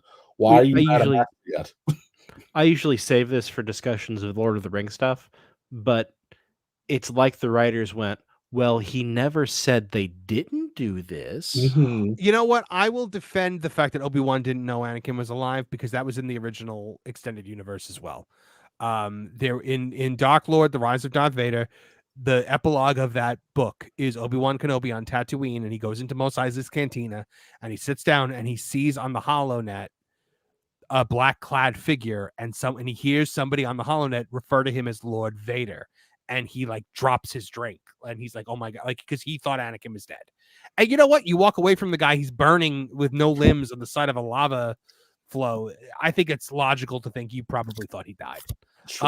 In the third movie, does he ever hear the words Darth Vader in association with? Yes, he hears it when they watch the Holo. No, in the oh yeah, he does. Yeah, when they watch the security holo, he says, "Go forth, Lord Vader," and Yoda says, "Gone, the boy you train, he is gone. Gone, he is consumed by Darth Vader." So, but I would, I don't know. I think I would just kind of go all out and I would almost treat it like how they had Lethal Weapon 4, where it's Mando and Grogu. They are the main story, but I would throw in Luke and Boba Fett and just tell this crazy big story, and then everybody has a happy ending and goes home. And who's Chris Rock playing? Chris Bo-Katan. Oh, well, I'd watch that. Oh my goodness.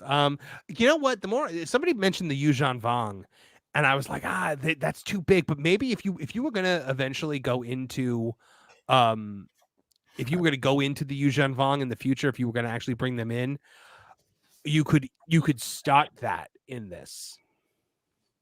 You could start the journey toward the Yuuzhan Vong, but I don't know. I love the Yuuzhan Vong. I think they're one of the greatest things in the EU. So yeah, I would love to see that, but I would like to just kind of see like a roguey bounty hunter movie. Trish, do you have an opinion on this? No, I didn't I think don't so. really know Star Wars, so I just let you guys do your thing when you talk about it. Trish is going, shut up, nerds. Yeah. Nah. We got It talk just sounds like about- gibberish to someone who doesn't really know, though. It's talk kind of about funny how the words- Supernatural. Well, I can talk about that. Yeah. Yeah, I know. Then I will I shut know. up. I'm waiting for that to ever become relevant, and then it's going to be your time to shine. I know how you meant that, but that sounded so hard. I'm waiting for it to become relevant. No, Trish, you shine periodically throughout this show. We love having you here. Thank you. Kev Buff for another $50, man. Thank you. Because y'all in Wrestling Soup keep me going through my week. Army drains you, and I love y'all's casual discussion on wrestling and entertainment. Will gladly support the team. Hey, and thank you for your service, man. Yeah, like, really. seriously. All power and love to you.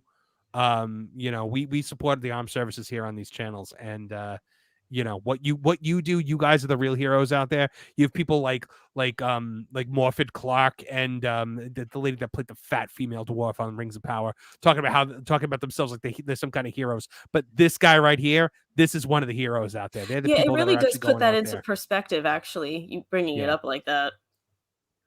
Yeah. So thank you very much for your service, and thank you for your generosity tonight. I mean, honestly, A big props I'm to floored. WWLTD, Moose and Squirrel for Life. I see what you did there, bud. Yes, I see what you did there too. Wait, what Thank happened? Moose you. and WWLTZ, Squirrel. Moose and Scroll for Life. That's right. There's a Mando Star or Supernatural connection.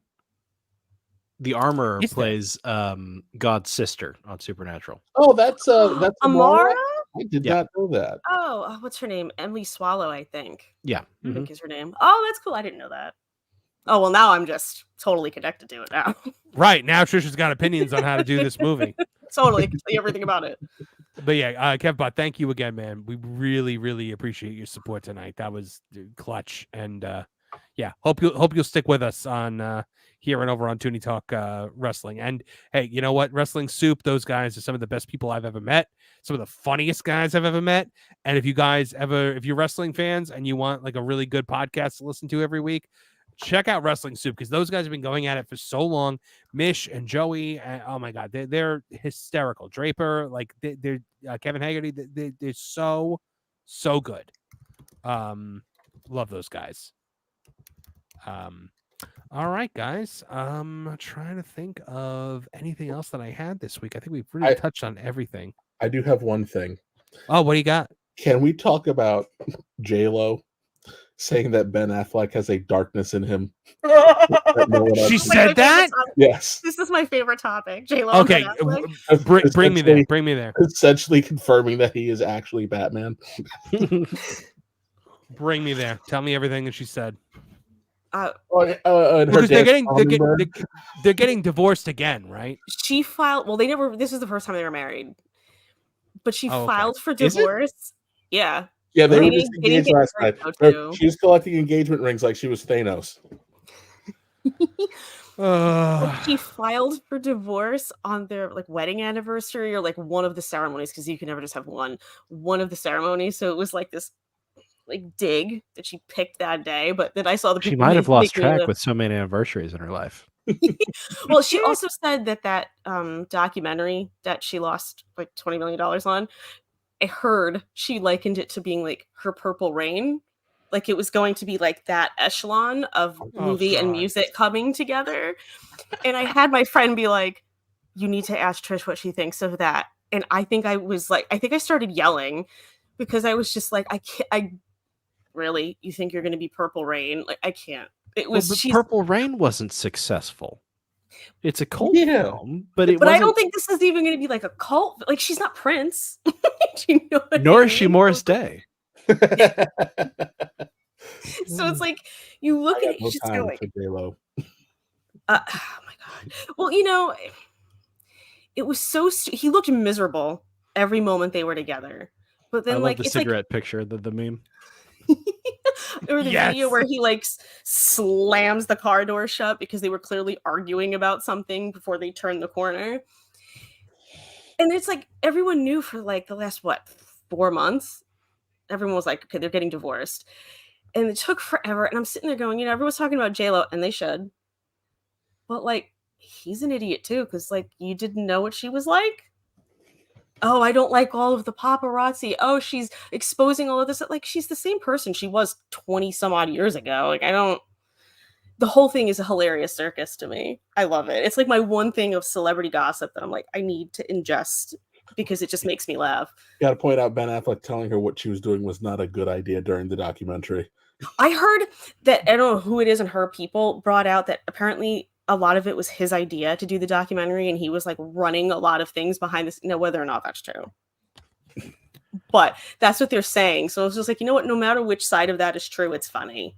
So back to Ben Affleck memes. One of my favorites of all time is them at a basketball game, and he leans over and says something to her, and she looks away upset, and he looks so self-satisfied.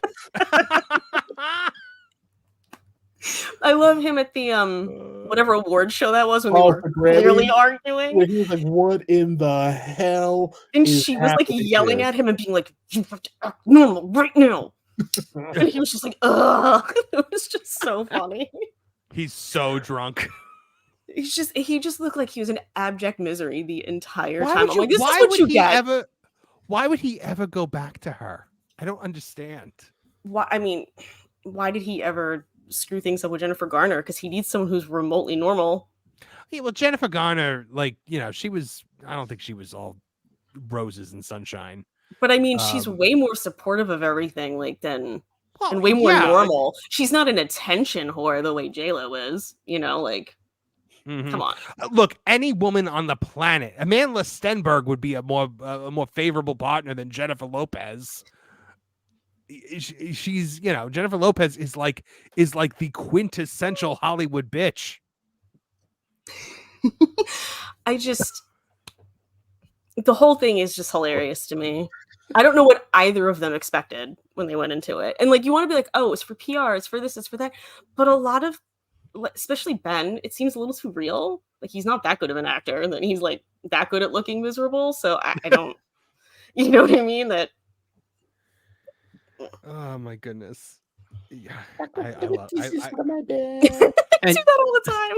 And yet we didn't get a Geely 2 out of it. So right, not even that. Right. Or what was the movie Kevin Smith was making with them where because Geely like bombed so hard? Jersey Girl, was it Jersey he Girl? killed her off like at the very beginning, right? Yeah, like she was supposed to be in the whole thing, and then the studio was like, after Geely went south, they were like, we can't have her in this movie. Well, also, Right Kevin Smith's allegiances are going to be to Ben Affleck anyway. So of course, well, you know. Though Ben Affleck, basically told him to F off for his entire marriage to Jennifer Garner, and then they became friends again once they got divorced. So maybe you're right about Jennifer Garner being a moderating influence. Well, that is true. I mean, look, I used to love Kevin Smith. Used to be my hero. I used to love him. I loved his movies. I loved his podcasts. I loved everything with Kevin Smith. And then just like, I'm like, all right, man, how many times are you gonna cry at a trailer for the Shang-Chi trailer? He lost me when his Frasier podcast wasn't about Frasier, so I just stopped listening to it. I got all excited. It was supposed to be about Frasier, but they talked about everything. I think I listened to like 3 episodes. I'm like, you have not talked about Frasier yet. The most they did was in the intro talk about why they were doing a Frasier podcast, and then it was just random stuff. And I was just like, okay, but I'm here to hear you muse on Frasier, and I didn't get it, and I just stopped listening to it. We can do member exclusive videos when we talk about Frasier. I would love that because I have things to say about David Hyde Pierce and his genius physical acting in so many episodes. He's so good. The one with the ironing, that's like that's the example. I love the one where he's spraying himself with bug spray and he starts to like spray it in the air and like waft through it. Yes. I just everything with it, and that's why I barely gave the new Frasier a chance, the one on Paramount Plus, because I'm like, I didn't even look at it. I'm like, it's just Frasier. Like Niles isn't in it. Like Martin's dead, Eddie's dead. My hot take is that Frasier is one of my favorite characters in the show. Like everyone always goes, "Oh, Niles," and the Niles and Daphne. It's like I think Frasier's really funny. Frasier's hysterical. The 2 funniest episodes for me in Frasier are the one with the big nose people. Because that was when Roz's baby. Yes, with Roz's baby, Daddy's parents with the big noses, and when they go in the kitchen and Niles like falls down laughing, it's another example of that great physical comedy. Another one is remember when Frasier dates the Jewish girl and they're trying to make the girl's mom think they're Jewish. Christmas, and, it was like and Niles literally comes out of the bathroom dressed as Jesus, and Frasier walks in the room and goes Jesus, and Niles like runs back in the bathroom. My favorite episode of Frasier is the one where the restaurant makes the the Crane Brothers restaurant. No, it was supposed to be like a Sardi's type of thing where it's like the characters of the famous people who came in, and they made Frasier's forehead like this big. Oh yeah, okay, that one. And once he saw that, he was just like, he couldn't handle it, and he started screaming about how he belonged in Easter Island, and he looked encephalitic, and I was like crying, and then he goes so far as to go to Alice's birthday party to get like a party caricature done of him with like a soccer ball and being like, please put this on the wall because he looked good in it. It was so funny. I love that episode. You remember the one where they go to they're all in like a cabin somewhere, and like Frasier's trying to like get with the one girl, the girl's trying to get with Niles, the guy the guide is trying to get with Niles with the greatest line ever, I'm not gay, Guy. Yes. Do you remember the one where Martin got an RV and they took Daphne to Canada? Yes. Sure. And he's like, road warrior. Like, that doesn't. No one's gonna know what that means. A hog, road warrior. It's so funny. Or what about the one where Daphne's ex-boyfriend shows up and they start to wave this intricate web of lies about them? Oh yes, and Martin claims to be an astronaut. The fact that the two of you could come from that brave old astronaut, I'll never understand. Oh look, it's when he goes, oh look, it's Maris when Ross shows up. This is one of those shows that you can keep going. I'm like, oh, the one where Frasier and Niles try to find out who has the higher IQ. And then you find out it's Niles, and Frasier's just like fine. It doesn't bother him, but it really bothers him. But I also love the in the one where they're my favorite line is from Daphne. My favorite Daphne line of all time. Well, you would know, Maris dear, being barren and all. Actually, I just thought of, which actually makes me think of Kevin, although I guess it should make me think of all of you now, is where he's at Frederick's bar mitzvah and he asks Noel to give him the speech in Hebrew. Oh, it's in Klingon? It's in Klingon. And Frederick's friend is like, dude, your dad speaks Klingon. And it's just so funny up there because everyone's like, what is he speaking? When he translates it at the end, and the friend goes, it's really a lot more beautiful in the original Klingon.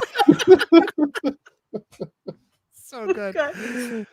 Kev bought 25 for $10. Haven't listened to any content all week and about to switch to NCAA. Kev, any extra bear interactions this week?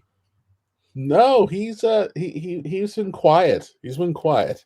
I had the picture of you doing the standoff with the bear. Oh. But it wouldn't load for some reason. It would not load up in the in StreamYard. So I'm not sure. I apparently can't use it. So do you want me to send it to you again? Yeah, maybe that might help. But I'm trying to see where I had it because it's a fantastic picture of you actually outside the car staring the bear down. I did get my Ring doorbell. I get all the alerts from the neighborhood, and I see him just terrorizing everybody.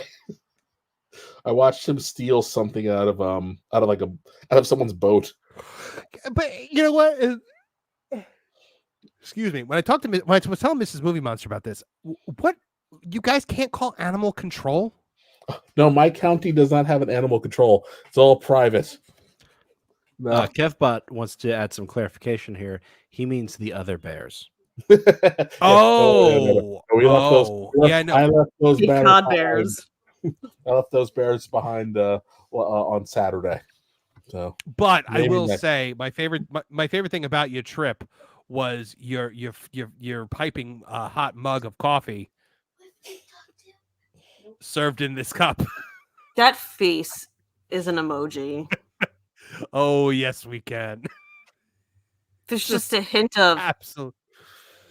I will say, Mrs. Apollo posted that on Instagram. I did not receive that one from Kev, And I saw Grandma's that and I China was like, pattern on that was wonderful. I mean, there's so many great things about it. oh, it's so perfect. It's so perfect. Yeah, I'm trying to see if I Cup can. looked about that big. It was a very small Yes. cup. It was a small cup, and you're a large man, so But no pinky up. no, that's missed opportunity. No, we don't do that here. You do with an Obama mug. Oh, it's still not loading up, I don't think. What is So I happening? told them why. Yes, Mrs. Apollo and her father thought it would have been hysterical to make me drink from the Obama mug. Yeah, of course they did. No, I had a feeling that wasn't the only cup in the house. Like you were giving that on purpose. Oh, they were no pun intended poking the bear. Hey, Kind of proud of that one, Yeah. actually. Oh my God, no, the Obama mug was the best thing ever. And it wasn't like Hillary's book on the shelf Oh too. God, I found Hillary's living history. I found a Gloria Steinem book. I found the book of the. It was just like that house was designed. I told you, I felt like I was trying to escape the colony from aliens. I felt like you. Go ahead, Marvin. Go ahead, Marvin. Well, I gotta find go the ahead. Twitter feed.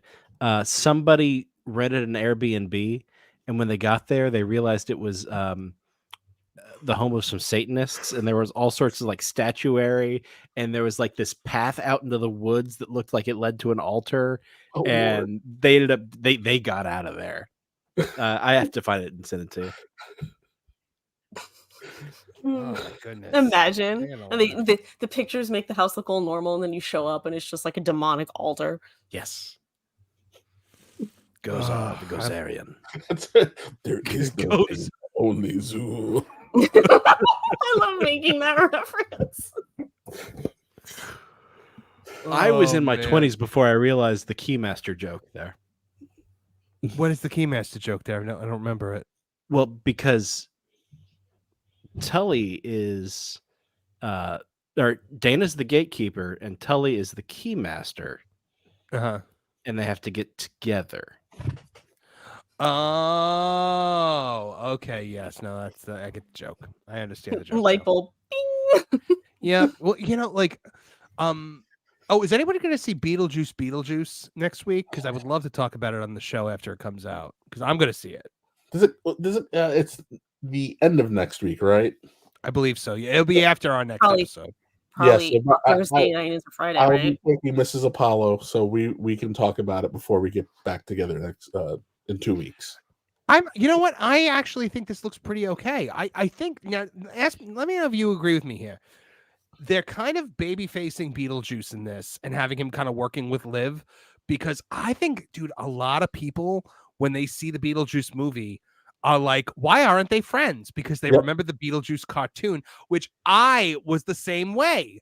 Because I when I realized Beetlejuice was the villain of that movie, because I had seen the cartoon first. And I thought that the movie was a movie made of the cartoon. Yep, I said that when I saw the trailer originally, I was like, oh, this feels like we're making Beetlejuice the cartoon the movie. Mm-hmm. Apparently that Wednesday Addams girl has to be in every goth property ever now. Jenna Ortega. Yeah. Yeah, I forget what it was I saw her in, and then I realized she was also in a season of You, and I was like, why do I keep watching? Like, I don't even mean to watch things with her in it. And she's just in it. I remember she was the girl from Stuck in the Middle. Wait, is there a show called You, or is it called A Season of You? Just You, YOU. It's based on books. All right. It's got Pim Badgley in it. Are we about to do that Laura Ingraham spot?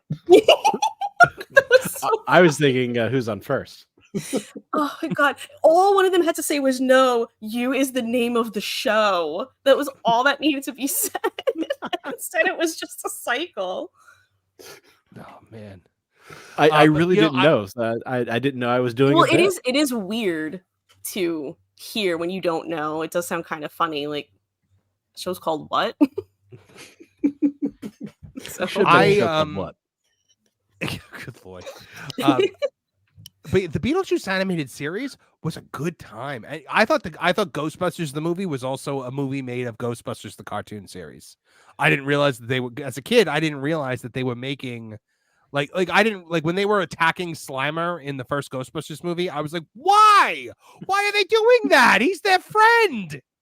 And I was beside myself. I wouldn't watch the movie because they were attacking Slimer. And to me, Slimer was part of the team. Did you The ever fifth Ghostbuster? Did you ever watch Let's Go Ghostbusters? No. The original Ghostbusters. I think it's like a Sid and Marty Krofft. It was a Sid and Marty Krofft I forgot spot. about that. And Because the one we all know was called The Real Ghostbusters. Yes, yeah. And they had to make the Ghostbusters the real Ghostbusters because at the exact same time they wanted to redevelop the Sid and Marty Krofft one into an animated show, and because they were first, they actually owned the Ghostbusters, so they had to make it the real Ghostbusters. Well, you know, the funny thing I always thought about that is that Lorenzo Music played Venkman on the cartoon, and he was also the voice of Garfield on the cartoon, and then Bill Murray ended up playing Garfield. Yeah, Bill Murray got the poor guy fired. Did he really? Yeah, that's why he stopped being Peter. Bill Murray was like, why do I sound like this? Why do I sound like this? I don't sound like that. Got the guy fired. Poor guy. Egon was blonde for some reason. And he took his job. Ernie Hudson wanted to go be Winston, and they told him he didn't sound like Winston and gave the job to Arsenio Hall. Oh God. Kev bought 25 for $10 says, what about Street Sharks? I had the Street Shark. I never watched an episode of Street Sharks, but I had all the toys, if that makes sense. Do you know what Street Sharks makes me think of? Edge. Edge, yes. Edge and Christian. That's what Edge and Christian? Why? It's even in Edge's book, isn't it? Talking about the Street Sharks tattoos and all that. They have Street Sharks tattoos? Well, I think they're covered up now. Yeah. I don't remember the details of it, but every time I hear Street Sharks, I was like, see, Kevin knew, because it must be what you think of every time, too. I didn't. Where was the cartoon? Where was the tattoo? What was it of? I think it was on the. It was on their it was on their arms. I think Christian's. Is there like a bulldog in that or something? I don't know Street Sharks, but I feel like one or both of them have a tattoo of it, something like that. I just remember being in Edge's book. I'm literally looking this up right now to see if there's any picture of it. I am baffled at this. Quiet clicking. I know I'm not crazy because Kevin said it right away, so I know I'm not making it up. It's just been a long time since I read or whatever when I first heard it. Go back to like a 98 Raw, and you could see Edge as a Street Shark tattoo. Wait, so is like the sun that he has on his shoulder now covering up the Street Shark? I think it might be. I'm not positive. Yeah. Mm-hmm. Man, if you commit to a Street Shark tattoo, I feel like you should have to live with it. Well, maybe he just didn't feel like he was living up to the Street Shark lifestyle. Okay, well, this is kind of tiny, but hold on, I'll send it to you, Marv. On a side note, in the early 2000s Turtle cartoon, they were doing like some kind of reality jumping season, and they wanted to use the Street Sharks, the Cowboys, and Moon Mesa. I was just about to bring up the Cowboys and Moon Mesa because that's another one that I had all the toys of. And I think they were trying to get the Battletoads, and it all fell apart because they couldn't get the Cowboys and Moon Mesa, and because they couldn't get everybody they wanted, they just gave up on it. Somebody asked about SWAT Cats, the Radical Squadron. I love SWAT Cats. Oh my God, Trish, I think you found it. It's really small though. You can't. It's really small, see but it. it's there. Yeah, because I think it's hard to find pictures of it because he's covering it up. I'm gonna upload it real quick and. SWAT Cats came on every morning at 6:30. I first it was Conan, then it was SWAT Cats, and then I love the Conan cartoon. Conan the Adventurer, right? I still remember the theme song. Conan the Adventurer. Conan. Yeah, look, there it is. There's the Street Shark on his arm. Is that why you picked that color scheme for his pants? To go with the Street Shark, right? Well, it's coordination. I'm utterly amazed at this Street Shark thing. You're welcome. Thank you for bringing this to my attention, Trish. Well, technically, that was, I believe, Kevbot who started that discussion. Yes, with what about Street Sharks? Without that prompt. Yes. Oh my goodness.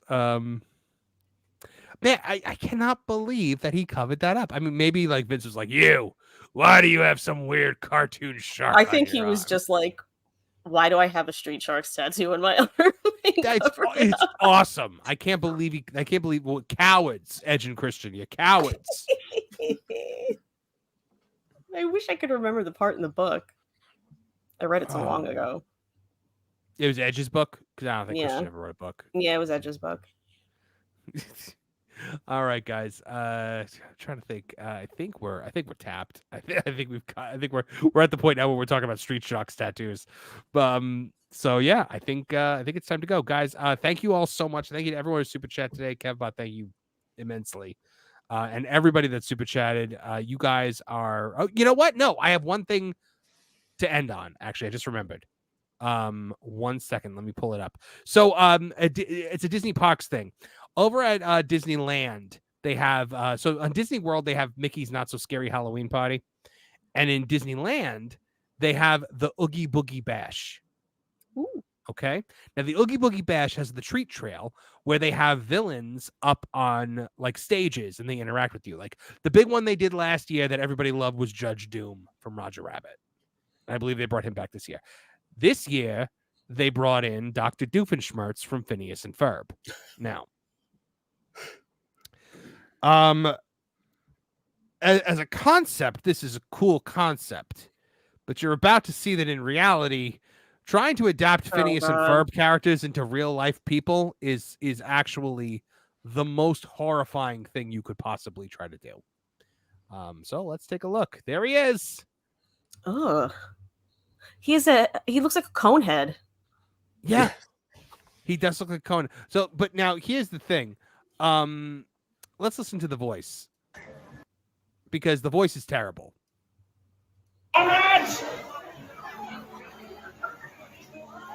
Keeping my eye on you. Ah, I see. You can hand it to one of my evil assistants. Well, we're not even trying. He's You not make him even blue. trying. What is that? What is happening here? You make him blue, and it's the ghost from Big Bad Beetleborgs. He looks like Flabber. Who I always thought Totally looks like Jay Leno. Flabber. Oh yes, Martin, 100%. I always thought he looked like Jay Leno. He purposely looks like Jay Leno. I think that's the whole thing that they purposely made him look like Jay Leno. I think so. Big Bad Beetleborgs. By the way, we might, if we ever do reactions, Kev, we might have to do a reaction on the first episode of Big Bad Beetleborgs. It's bad. Ooh. It's so bad. Greetings, evildoers. Why is he talking like that? Kevin, it sounds like one of the voices you do. just kidding around, you know? He does a better Doofenshmirtz. No, my Doofenshmirtz is the stuff of legend. It's you see, Perry the Platypus, when I lived back in Gimmelstump, my parents, I was raised by ocelots. It's now Perry the Platypus, feel the wrath. There's like a graveliness to it that you have to do. McDonald's McKnight. Yes, back tonight. Yes, I see it. No. Oh no. Well done, Jason. But Well look at this. Dan Povenmire, who actually is the creator of Phineas and Ferb and the voice of Dr. Doofenshmirtz, saw this Doofenshmirtz, and let's see how that went.